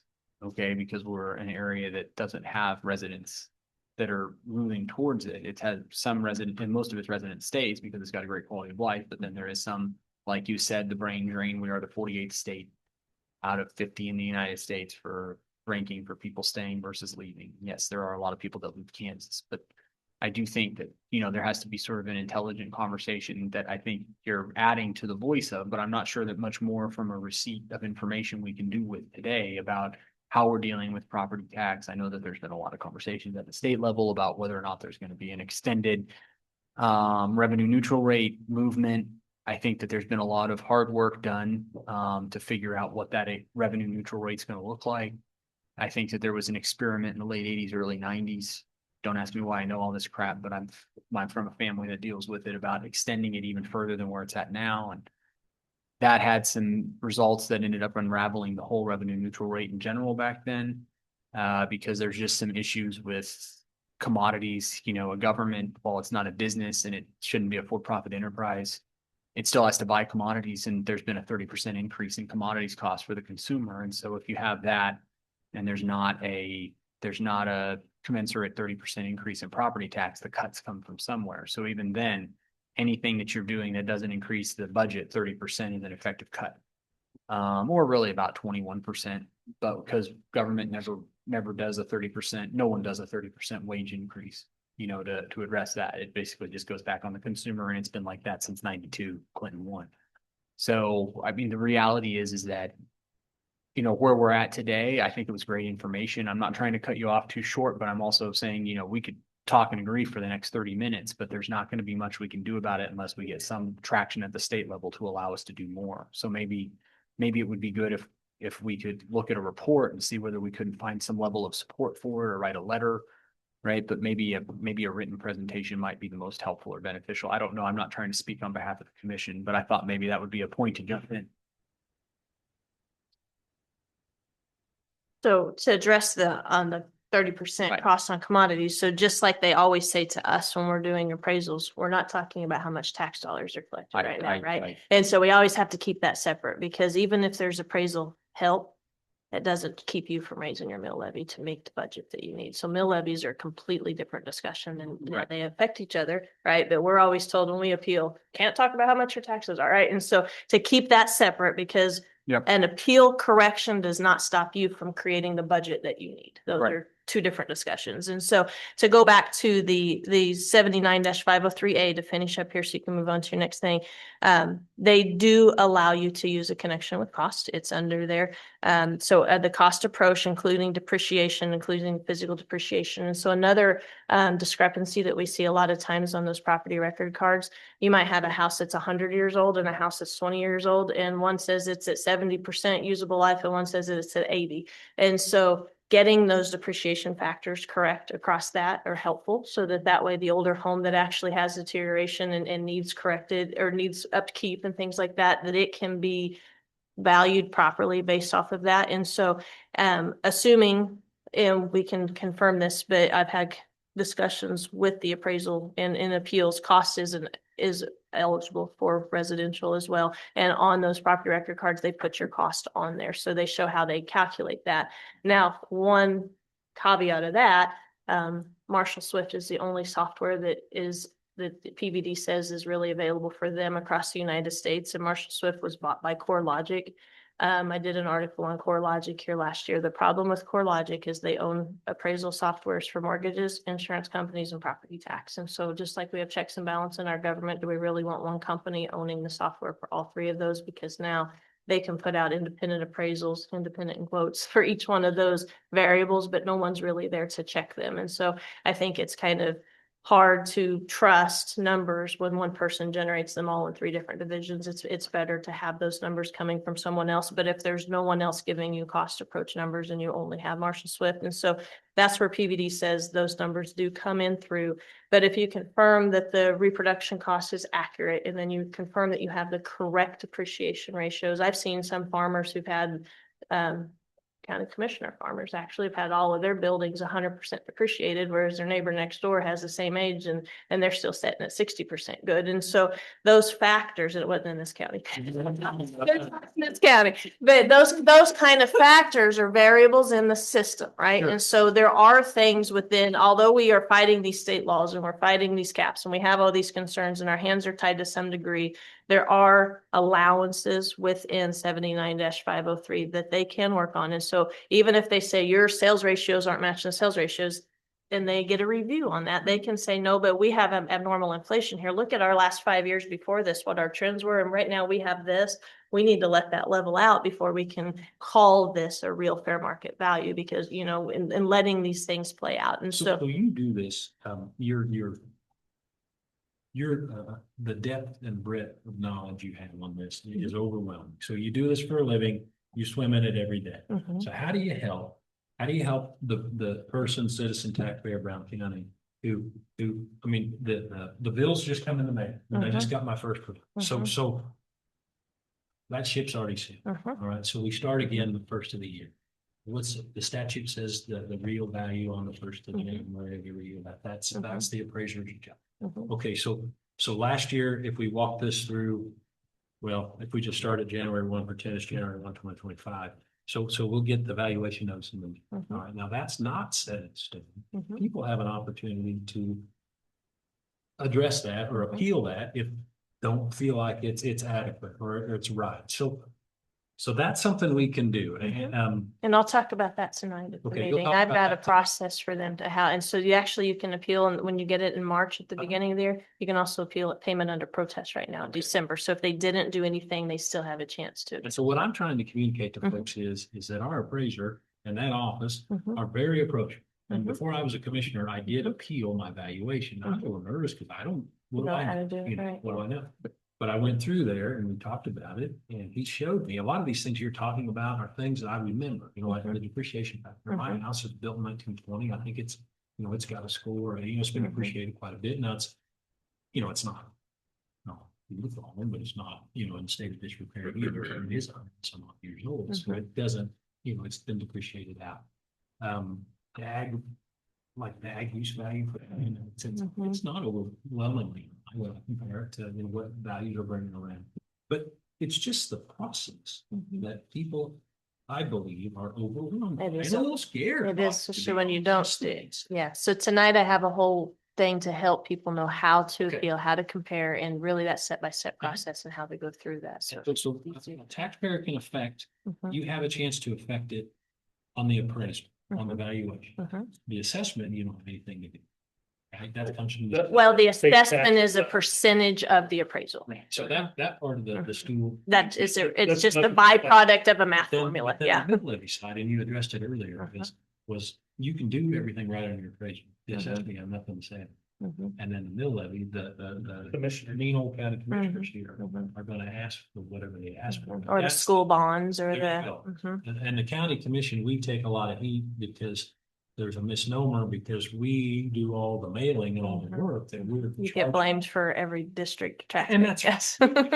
But the truth is, and we've run through this several times, and there are so many different taxing authorities or taxing entities, all governed by their own board, Mhm. all meeting at their own different place, date, and time, Mhm. to where if a person wants to affect what we're doing here, that's one meeting, you know, come in and tell us what you think. Mhm. But the school, that's another meeting, the city, Okay. another meeting, the cemetery, another meeting. the Mhm. township, Fire another meeting, district or fire whatever district, you another have. meeting.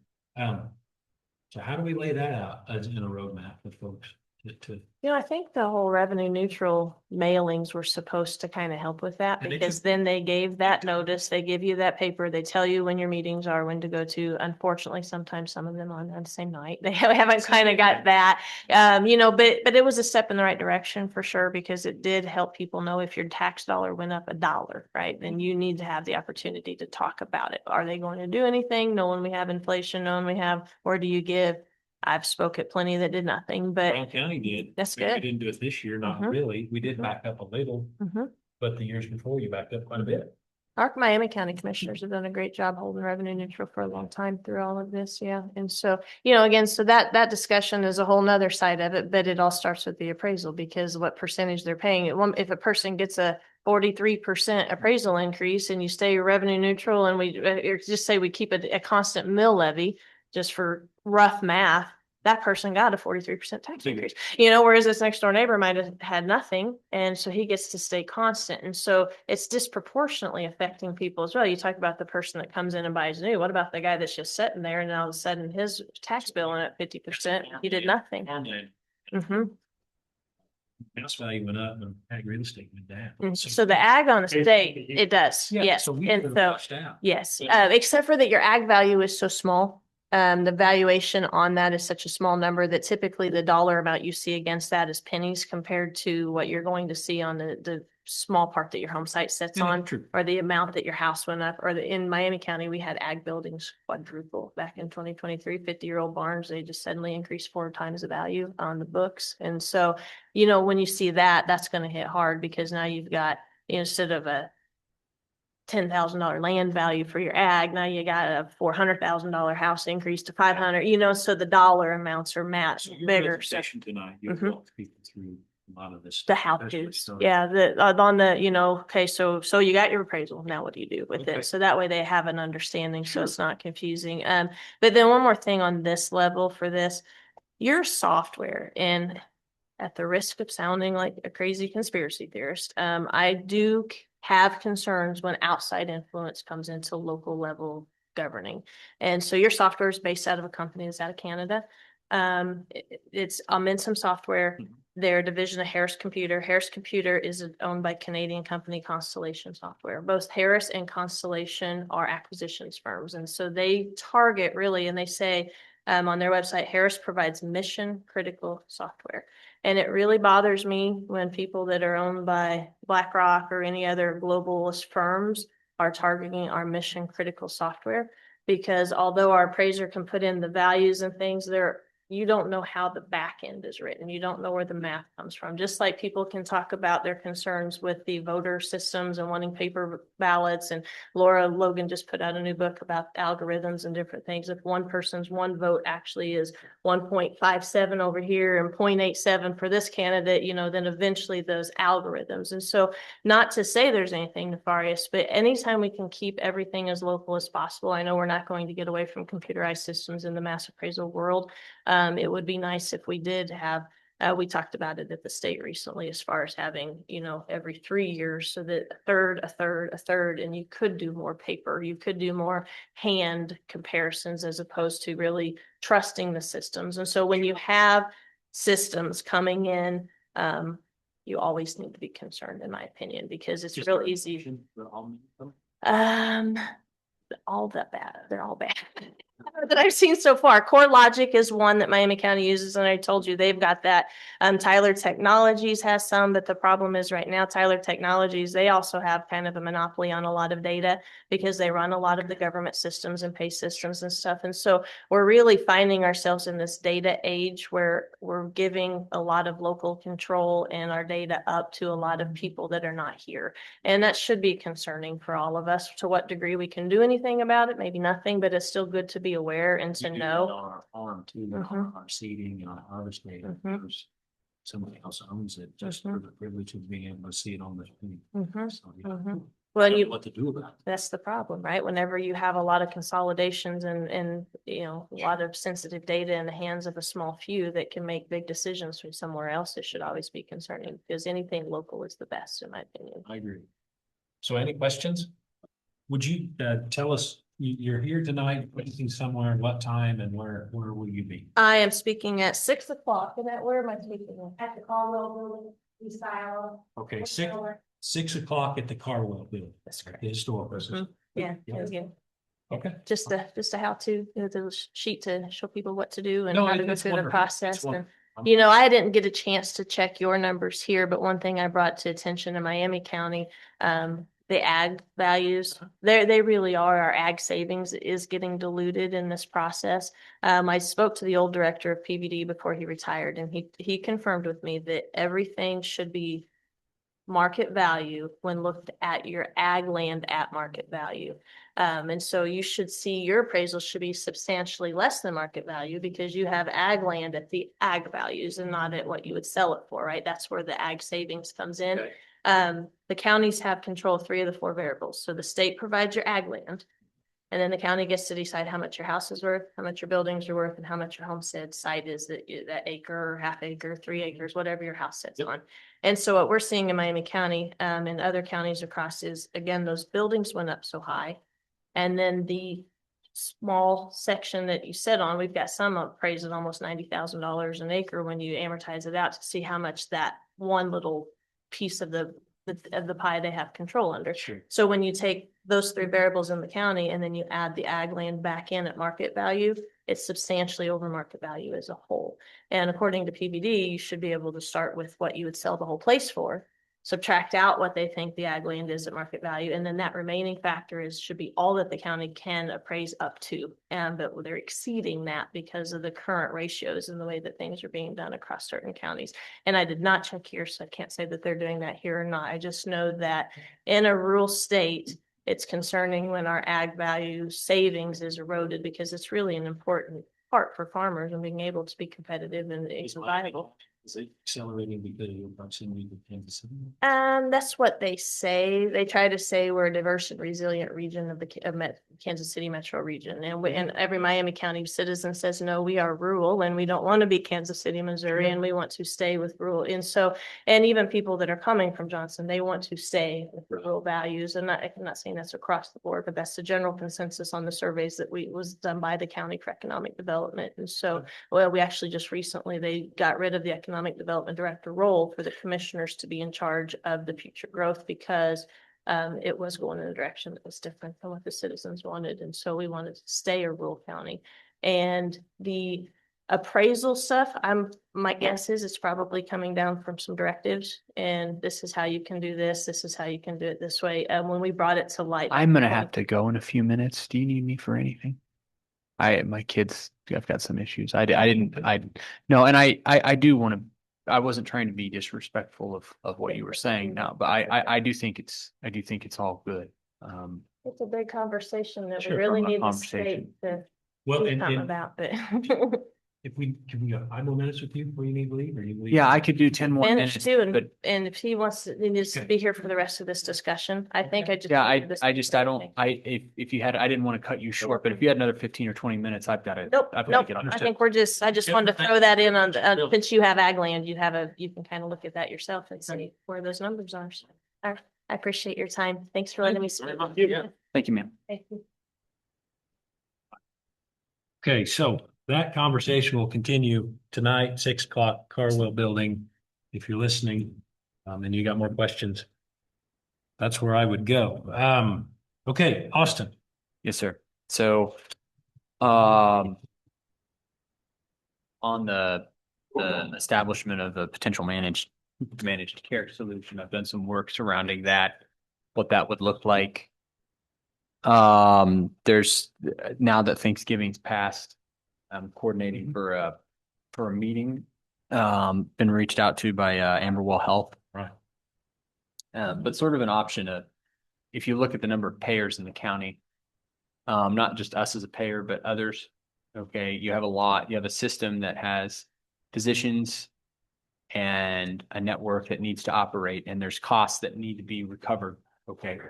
But if you're in a relationship where you can be sort of the primary insurer and then you have a secondary backup payer, whether that's the Blue Cross Blue Shield or Aetna, then that gives you a little bit more power from a managed care network. Okay, because really what we're trying to figure out is what's the best line for us to self-insure versus have reinsurance at.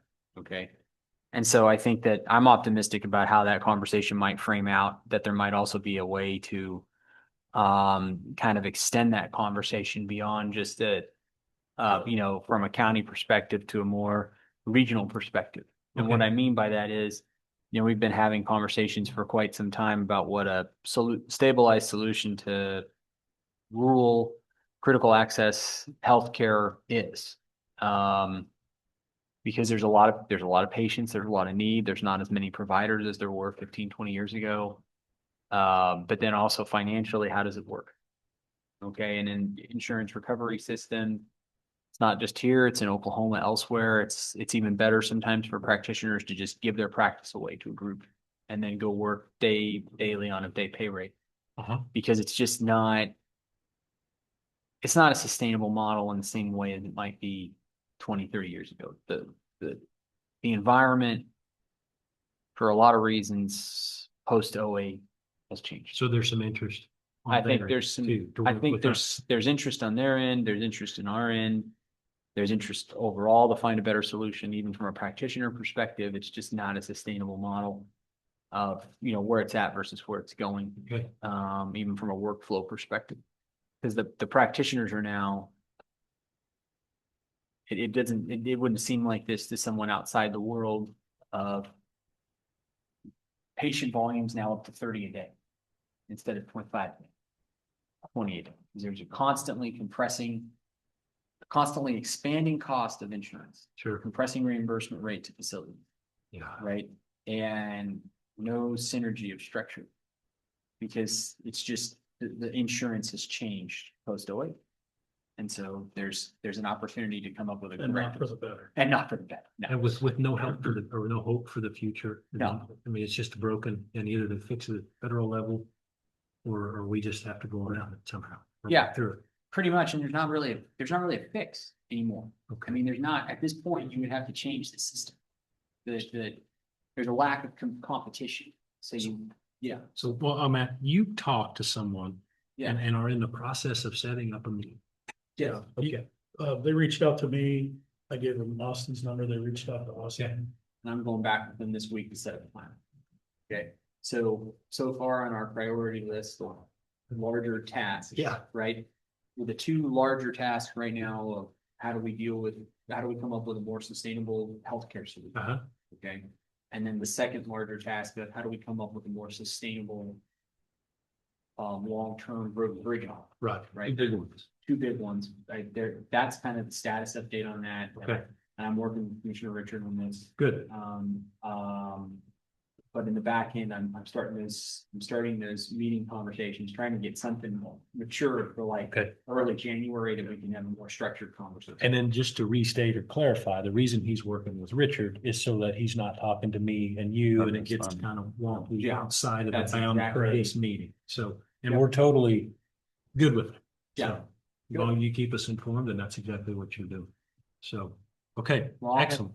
Probably more information at the next meeting, but I think, We've got a work session scheduled for this Thursday from 1 to 2. Do you want to phone in? I'll phone in. Yeah, that Okay. sounds good. And then I'll try to have some more updates on what that structure looks like. Okay. Working backwards from a goal. Uh-huh. Okay, what I'd like to come up with is, here's 2 or 3 options financially for the road and bridge. Right? Okay. And then here's 2 or 3 options financially for what insurance. Okay. Right, and then what would this mean if we did this? And then make it a spreadsheet analysis, like how do we come up, and with the goal being that by April 1st, we have a really defined group of options on both. Okay, because I want to compliment the commission for pausing on a bunch of road and bridge expenditures this year, because we've done chip and seal. You've fought yourself at least, okay, to figure out what the future might look like. Right, and so Sure. that's good. And then that's kind of like a seed year, if you will, right? Figure out what that seed year looks like. Yeah, and it's important also, because I keep hearing back from people. There are people out there that think that we are not chip and sealing. And that's No, not that's the not the case. case, no. We're simply, we're pulling back and maintaining and fixing a lot of our problems next year. No. Next year becomes a year that, the county's gonna see more repairs done than in previous 5 years probably. Sure. Sure. So, Cause you can't, like. I won't get on so. Right, cause I need to go. But, to school and everything, cancellations, is what it's school. Where my daughter's. Which is fun. Okay, but I'm gonna be on my soapbox for me here, cause I can't get off, I can't not get off. So, alright. All right. Chip and seal. is nothing more or less than a plastic bag over a foundational product. Okay? Like the road surface underneath the chip and seal. The seal doesn't penetrate the road bed. Quarter of an inch. Yep. Okay, so if you don't take the time to fix the bed. And then you don't come back with a product that penetrates the road bed, that's what people are not. That aren't in road environments, right? And I'm not saying that, like, a lot of our communities, agricultural farmer, you guys understand, okay? But what we have to do is we have to come up with a way to stabilize the base. Down as level as it goes so that the base is stable. Now, there's some of these products that we can put on that will not only stabilize the base, but also get rid of dust. And that's one of the criteria is how do you stabilize the base? And that stabilizing the base and keeping the dust down, there's not a lot of grading. There's really no grading that goes on. Fix it, stabilize the base, put a product on for a period of time to make the base fully prepared for whether it's just going to stay static like that and put the product on to keep the base stabilized over a period of time, or whether or not you're going to put a cap over the top, which is ultimately your 3-inch milling overlay on your heavy roads. And if you do that, you identify with a chart, these are the roads that we get the most traffic. Right? The reason why roads break down, it's not because the asphalt is bad. Right? All we're doing when we're doing a mill and overlay, and I'm not trying to put words in Commissioner Richard's mouth, but I mean, I'm just saying this for the benefit of the commission. So it's not just the commission that's saying it. That's why I'm saying it directly. Okay. The reason why we do a 2-inch mill and overlay, it's not because the asphalt is bad rock. We take that rock, we crush it back up, we re-moisturize it, and we put it back down. And so on this schedule, like kudos to Commissioner Richard for bringing up the idea of 5 to 7 years on this one sheet. This is just one product, and I've heard of other products like this. If you talk to people that look at a useful life cycle for asphalt, if you come through and you have a product that goes down and re-moisturizes the asphalt, then you've done half of the work. So, okay, I think I understand that. You said something about traffic count. We've got these traffic counters. Yep. How do you said something about a timeline for the health thing. I Yes. understand it to be April. That's very Right. direct. So the road is a little more fuzzy. How do we go about getting the traffic information? We've got 2 counters, which Yep. is great. It's better than 1, but it's probably not what we need to have a comprehensive, look at the traffic patterns of the county. And things will change during winter. Things will change. I mean, I would imagine the peak is harvest. I might be wrong, but I would imagine, maybe not though, because actually once they start emptying everybody empties their bins and everything. How do we set like a countywide traffic study up, or do we need to determine what goes where as far as the roads? So you could do a countywide traffic study. I'm not saying you couldn't, but intuitively what you track. Okay, So I would just identify all right. what you drive down.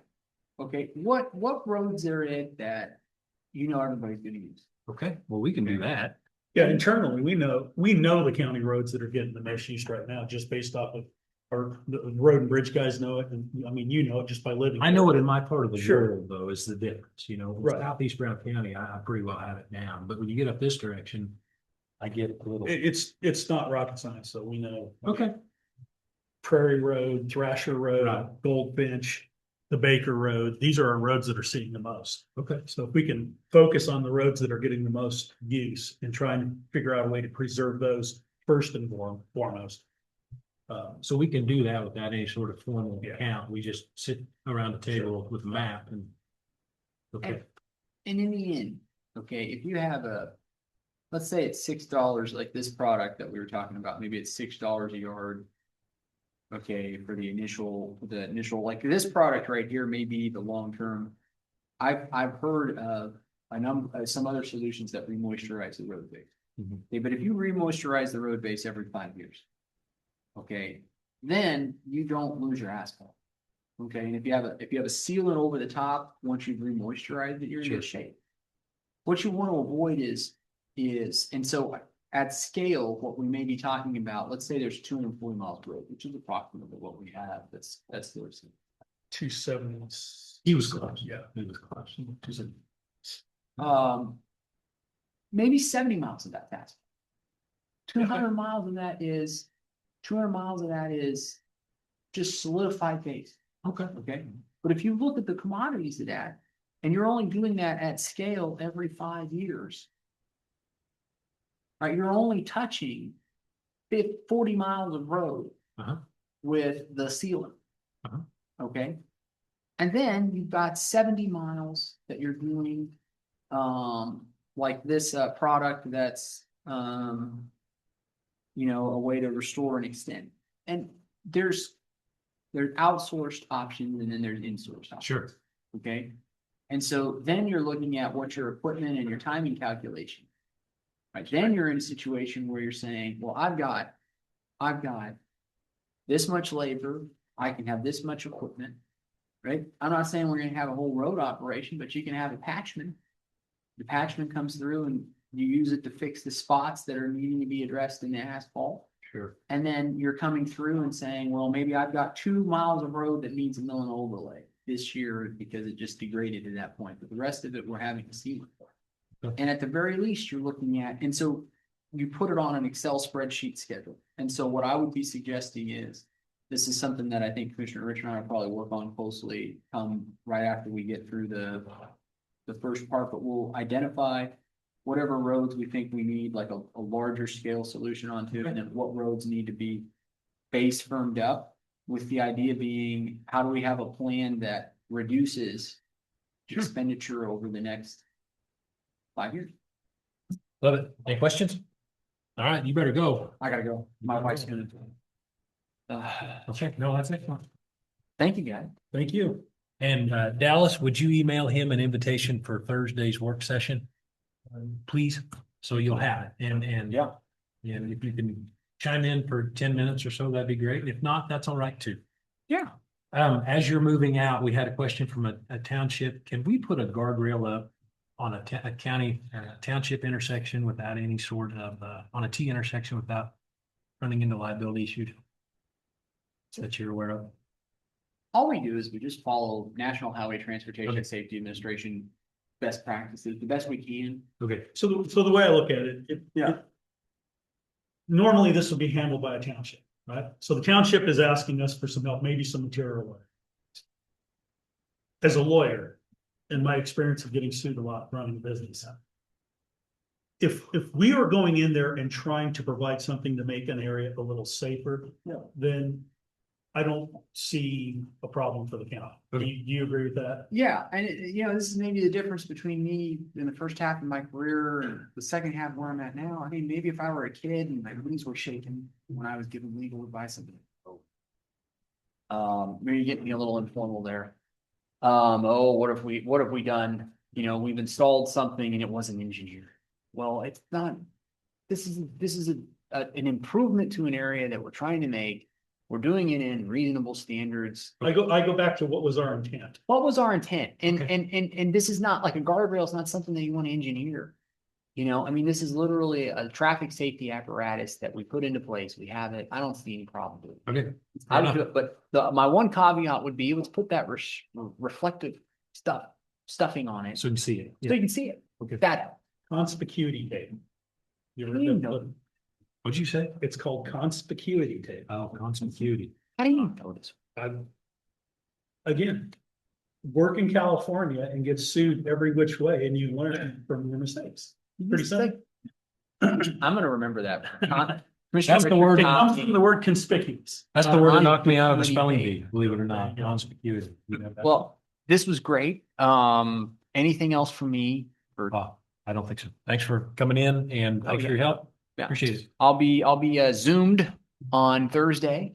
And Really, it's your discretion too. I mean, we may have, will we have questions for him? Can you think of any? I mean, it's an hour work session. We're going to just brainstorm on a lot of the stuff well, call me if there are questions, and then if we're gonna brainstorm, I mean, my goal is twofold this week. I want to get something on the books with Amberwell Health. Okay. Right, and then I want to put a little bit more, I'm gonna go back and talk to, I may go back over to Ham and say, hey, this is a 4-month conversation that we're trying to map out here. Okay. Let's see if there's not a way, and there may even be a way, I talked about this a little bit with Commissioner Richard, there may be a way to do like a couple of test spots. Cause the mix is different. Okay, the Okay. mix that they're talking about is different, and then we gotta get what a volume mix looks like, and how do we control the burn and the spend on it? And then also, I did talk to the bridge folks. I mean, if we had 1 to 2 projects that we wanted to look at. Okay, sort of like I think they would be pretty hands-on with us, sort of like a pilot. Pilot program? Yeah, pilot program. Okay. See how we come up with 1 to 2 projects. I know they're open to that, and so I'm supposed to follow up with them in a few weeks. So maybe we put a little bit of legs around that. Okay. Those would be my next steps. That's what I'm really working. Right on. Other things come up, we go. All right. We're trying to get you out of here. I really am. I know, it's okay. Benefit. It's okay. It's okay. My wife's not. For your own benefit. What's that? I'm trying to be the angel on your shoulder. It's time for You to are, go. and my wife appreciates it. Okay. All right. Okay. Thank you, Austin. Thanks, Deb. While I'm looking here, I asked the question about the guardrail. That was going to be my next thing. We were in discussion about the NRP. Did you have some more things you'd like to bring up? Yeah, but I think you guys are all really convinced that you're gonna do it. I want you to feel like that you had the chance to say what you needed to say. I just think a lot of stuff is made to sell something and it's still a rebate is taken. Giving somebody a benefit at the cost of somebody else, 'cause somebody else has to pay for that cost. It's not a.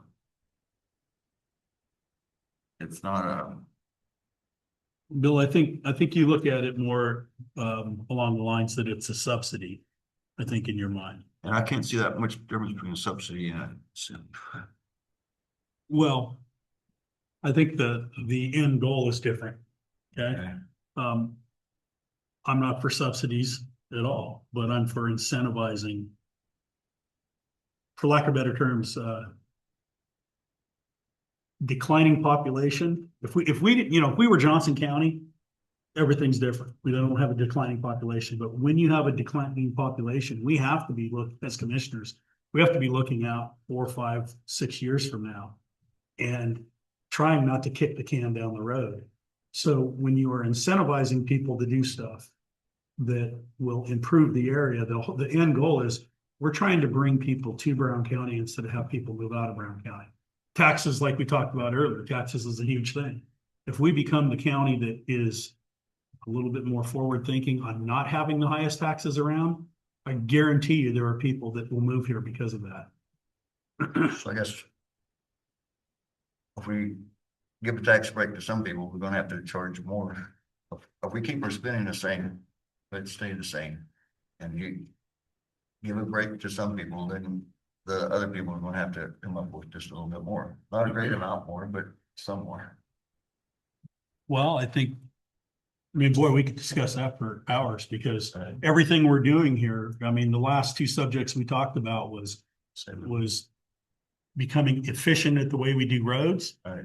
and providing good health insurance to the county at the most effective cost for the county. Right.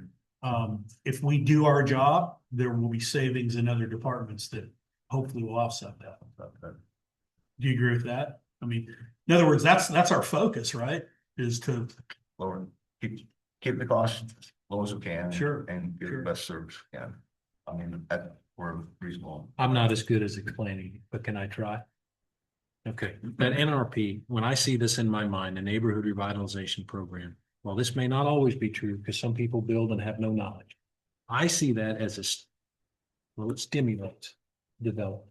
It would make a project happen and it gives a little carrot, a little reward in the less property tax, it's property tax rebate. Eventually they have to pay it. But that may or may not otherwise have been built were it not for that program. It's not 100% correlation, but I hope as people get wind of that, it may be something to get the project over the. Guess one way I see it is that if you got the money to spend $25,000 on a project, probably got the money to pay the tax on the difference. If you don't have if you're hurting and you can't afford that, then there's no incentive for you to fix it up. I mean, I think it ought to be for every project, or I see a problem there. You're targeting certain people that can afford certain amounts. If you can't fix up your own home, it's not gonna help you, and it's not gonna improve that. You're right. We picked an arbitrary number. That number, I think we decided on, I mean, in my mind, it was because I couldn't think of any home improvements or construction projects of substance that you could get done for much less than 25,000. I know that's not entirely true, but it's mostly true. We raised it from 15 to 25 to help accommodate the paperwork side and office upstairs. Anyway, that's some of my thoughts in that. So don't quite see it. And I don't, so you talk about people leaving the county and some of those things and population declining. And that the age of the people are getting older. How many people should be over 65 in the county? What is that? I mean, we say 18 to 20%.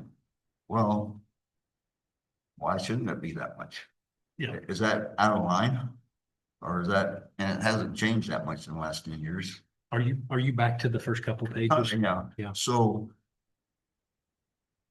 this is kind of sold, if those reasons are there, we need to me, that's downplaying your county. Why are people leaving? Well, we teach for a long time. It's not, you gotta go to college to get more money, to get a better job. We send them out of the county to get a job, and they meet somebody and they go off and, but would you rather live in Kansas City and get more money, or would you rather live here and not have to fight the traffic every day going to work? And have it, and we don't talk about the cost of living. Is the cost of living here the same as it is in Kansas City? I mean, we need to be pushing the benefits of our county a lot too. So Nikki, when you put together the first couple pages of this, this is pursuant to this statute 1217-116. She did that. Okay, you typed. I'm sorry. So I guess when I read it, I read this as, I mean, it's not putting Brown County down. I mean, it's more of, these are reasons to have a program like this to try to encourage people to maybe come back, or maybe just to make Brown County a better spot. But that's my perception. Yeah, and I look at it also, Bill, as we're unique because we're agriculture, right? I mean, if you go any place in the United States, there's just not a lot of places that are mostly agriculture, let's say. And because we're mostly agriculture, because farming, the operations get bigger and bigger over time, there's less farmers needed to farm the same amount of ground. There's nothing wrong with that. That statement is, that's progress. I'm not complaining about that, but we have to be real about what's causing it, If you go back, I mean, look at the population of Brown County 100 years ago. It's 20,000 people. Right. That was a great time to be here, but as farms got So, bigger and bigger, there were less farmers doing it, and that decreased our population. right, so that's why a lot of it did happen, but we keep saying that.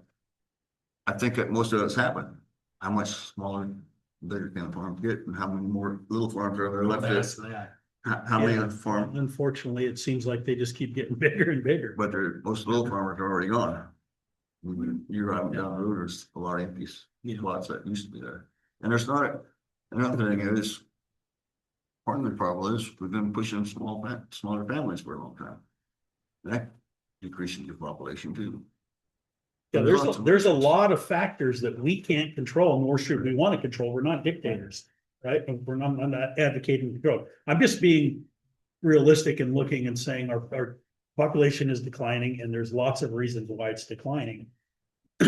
I agree. I mean, you are preaching to the choir if you want to talk to people about leaving traffic. My office was 19 miles. It took me an hour and a half to get there. Okay. There's a reason I'm living in the Midwest. I see it. And hopefully as time goes by, more people will see that. But we also, if we can incentivize, if we can create a policy here that helps make this a better place to live, I believe there will be more people that give it a chance and say, you know what? That does seem like a nice way to raise our family. So, So, well, yeah, so if this would apply, if you came back and want to build a new house, that should help you build a new house. yeah, exactly. It would encourage. It's encouraging.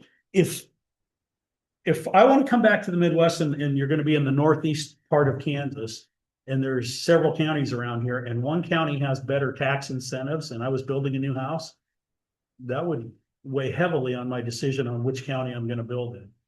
I have a friend that moved back from Arizona, and he's building a new house. And he specifically said, he went to a city meeting and he said he's building outside the city limits because of it's cheaper to build in Brown County than it is within the city of Hiawatha. That went into his equation. Sure. Right?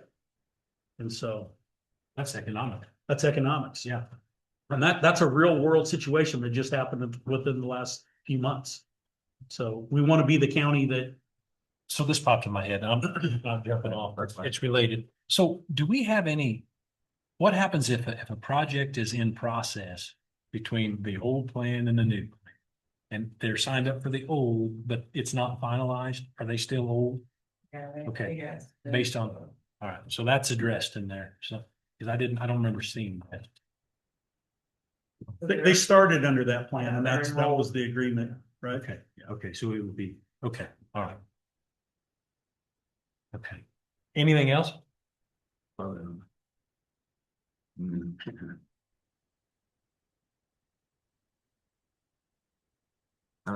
I can, I'm here because I wanted to be here, and it doesn't. I'm not in the city though, Right. so. Yeah. So I made a choice where I wanted to live, Right. but I have more roots here than some, but it wasn't just looking at someplace in Kansas. So. I can see your points too, I'm not saying you're wrong. Yeah, and we're not saying you're wrong, Bill. We're not I'm not trying to talk you into something here. We're kind of debating this and I like hearing both sides. I'm telling you my perspective and you're telling me yours. And I think it's healthy and, we're not trying to say we're right and you're wrong. It's not what this is about. So it's all right to have different opinions. Absolutely it is. It's healthy to have different, I mean, I If don't, everybody had the same opinion, it wouldn't. It'd be boring. It'd be very boring. These meetings would go faster though, probably, right? But when they really good. No, I don't think so. That's- Okay. So we've got a few changes that we've highlighted in this document and we'll see it again probably next week. No, I'm not. I'm gone. Because I had, Austin look it over, you to be wrong. Really, give it a newspaper.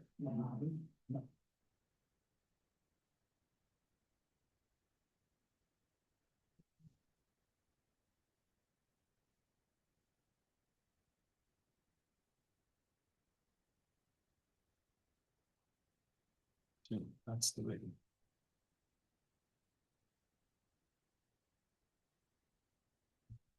okay. That's pretty quick, Nikki. Yeah, it sounds fine to me. These one I just. It's like all of them, going to, go first, the resident, ag and the top, not this one. About, we go in high grades, but I'm. So I got to.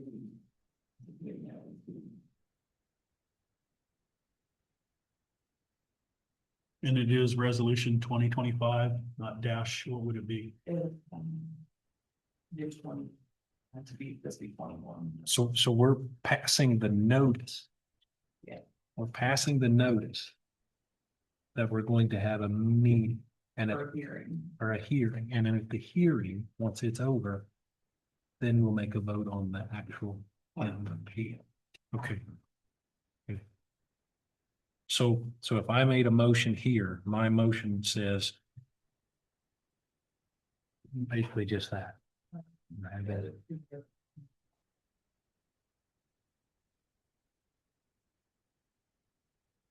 Not considering. Because we've got some changes to the document that are still in play. Yeah. But we'll have that finalized version in plenty of time to go over it. We just need to get the wheels in motion for the meeting. That's what we're doing. So and if any one of you guys understand what the motion, or had a question, if you want to make it, shout it out, and I'll second it. And I'm not sure exactly how to formulate it. And same for you. Because it's still ongoing. Well, so we need to pass this resolution that provides notice for the meeting that says we're going to talk about the NRP and, Does that make sense? Yeah. Okay, that makes sense to I you. think that's how you say it. So go ahead. All right, I'll make that in the form. Go ahead. So that your first sentence up there. Whereas Brown County is considered plans to assist rehabilitation, conservation development of any commercial residential. Does that mean all or Can we take out the word community? what do you think? To me, it means that everything is available. But within it, it still is going to define the boundaries. Well, it says which meets the conditions provided in said law. Doesn't that scratch out the any or counteract it? Meaning that I know what you're saying, but I think that You think you're okay? yeah, I do.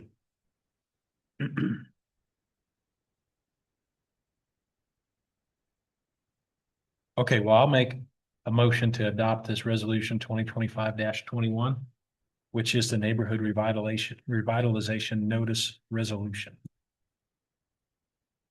Is there a second? I'll second it. Okay, it's been moved and seconded. Is there any more discussion? Since it's another, Okay, so it's been moved and seconded. All in favor, say aye. Aye. Aye. Okay, motion carried. All right, so that's done. And yeah, I won't be here on Monday. I've got that State Farm Bureau thing, so you guys can fight over who gets to be in charge. The chair. Bill's the ranking member. I think that's true, actually. The default is to go to seniority, so it's you. Right on. see what Okay, all right, all right. Don't break too many things, all right? We have faith in you, Bill. Okay. Is there anything else needs to come before the commission? Is there anything on the list? They didn't know that. Oh, Brighton. The storm event. Only one deductible applies to all second buildings regardless of common structures for damage, however. Separate deductible will apply for damage automobile or mobile equipment. makes sense. Okay, That makes perfect sense. Okay, so that's good. so do we have enough information to make a decision on that? If you go back to that spreadsheet. It's in here. It's at the bottom of here. Page 5, 1 of 4. Book 1. I think so. Yep, page 5. Thank you. Thank you. All right, that's good. So one deductible in case of multiple buildings hit, so. We have $200,000 budget. Is that correct for 2026? Yes, it's actually going to be 212 if we didn't make any changes, if I remember right, but we had 200,000 actually budgeted. Okay. So. All right.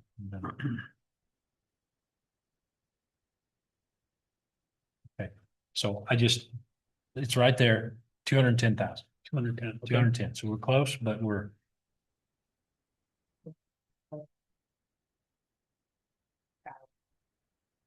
For the bill, because it was gonna go up to 230 or something, 232. Okay, so does that change your mind now, gentlemen, knowing that if multiple buildings are hit in the same event, there'll be one deducted, right? So looking at this text box of numbers, what do you think?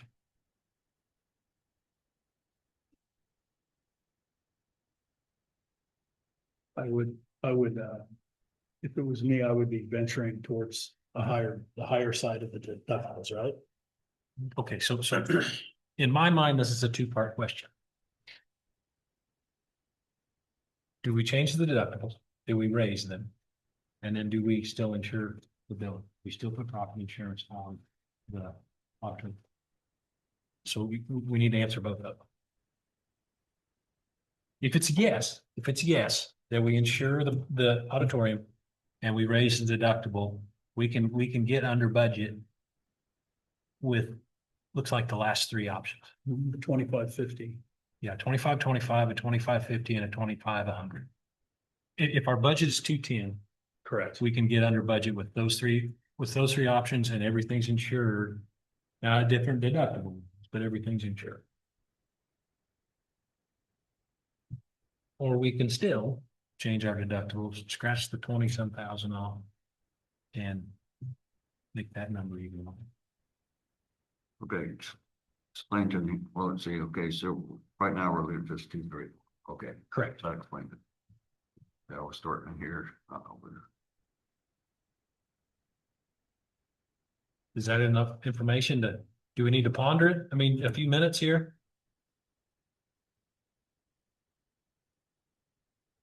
so you talking about on the 25-100 and not insuring the historical society. Or the, That would be the most aggressive. Yes. That would bring you down to 184. So, you know, you're $16,000 underneath your budget and then also, well, I was going through here a little bit last night, adding up the differences they made. They made $8 million increase in their values. yes, in 4 years. Well, there's 2 years, And 1 year, 1 year. I think. Oh, the way I was looking at it is the last time they had appraised Okay. everything was 4 years ago. I So, believe 4 or 5, Anyway. right, Nikki? You said the same thing. Yeah, You anyway, just had. yeah. I'm sorry. I've never been an insurance person. I always thought you ought to be able to cover the costs. But this is a little different, but so I would lean toward the bigger amounts. Okay, so do you want, yes or no, do you want to insure the auditorium? Is that? If we could get under budget with the higher deductibles, do we want to insure it? I would be a yes vote for insurance. I think that's probably goes against the grain here in the commission. You're wrong to me, I think. I'm just glad somebody said, so he's a yes, what are you? I would both say no. You're no, that puts it right here. All right. Like the people I talked to, thought that was an awful lot of expense. If you can save that much and put that aside. And hopefully you can put it in an account where withdrawal enters. That would help even more. Okay, if we said we're not gonna insure the building.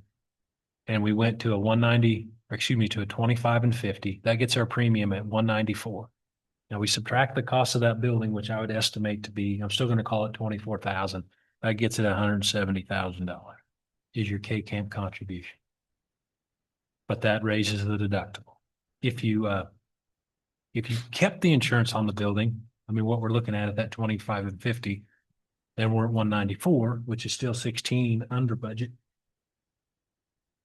In my mind, since you volunteered to say yes, you volunteered to say no, I volunteered to say I like the 25 and 50 as a deductible. I think that's sort of a happy medium. 100 seems like it'd take quite a while to get that much set aside with the premium savings if you continue to insure Correct. every bill. Yeah, I agree with that. Okay. So, I think the way I'm looking at it is we're trying to right the ship on insurance right now. We're Okay. trying to bring it back around.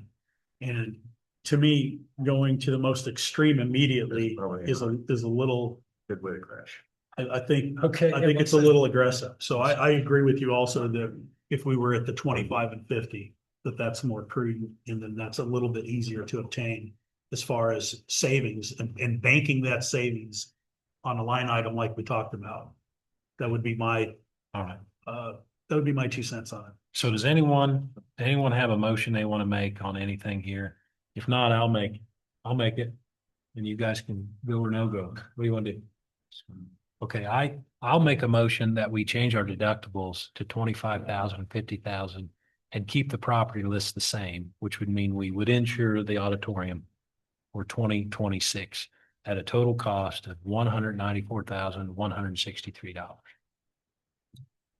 That's my motion. Does that make sense? It does. Okay, is there a second? I would second that motion. Okay, it's been moved and seconded. Then is there any discussion? Okay, there's none. So I guess all in favor, say aye. Aye. Aye. Aye. Okay, motion carried then. So does that make sense? Yeah. Estimated. cost. Yeah, because they have that in their. I was trying to clarify it, so I knew exactly which box I was using. So, But again, guys, I think what we're doing is we're riding the ship, like I said, not to use that analogy too much, but I think that when people come to us and want to know exactly why we're doing this, we're making a savings. Mhm. We're not doing things that are radical. And then we're right back into this next year. We're right back into the same boat, especially with the increases in premiums that they're talking about. So at some point, I think we all agree, at some point, if these premiums keep going up at the current rate, we can't afford to fully insure that building. That's just my thoughts. okay, and we're spending 16,000 less dollars approximately. Is the intention to still have a line item with that saving? Yes. So, and we'll call that deductible, I guess, in the commissioner's budget, maybe? Beginning next year. Where?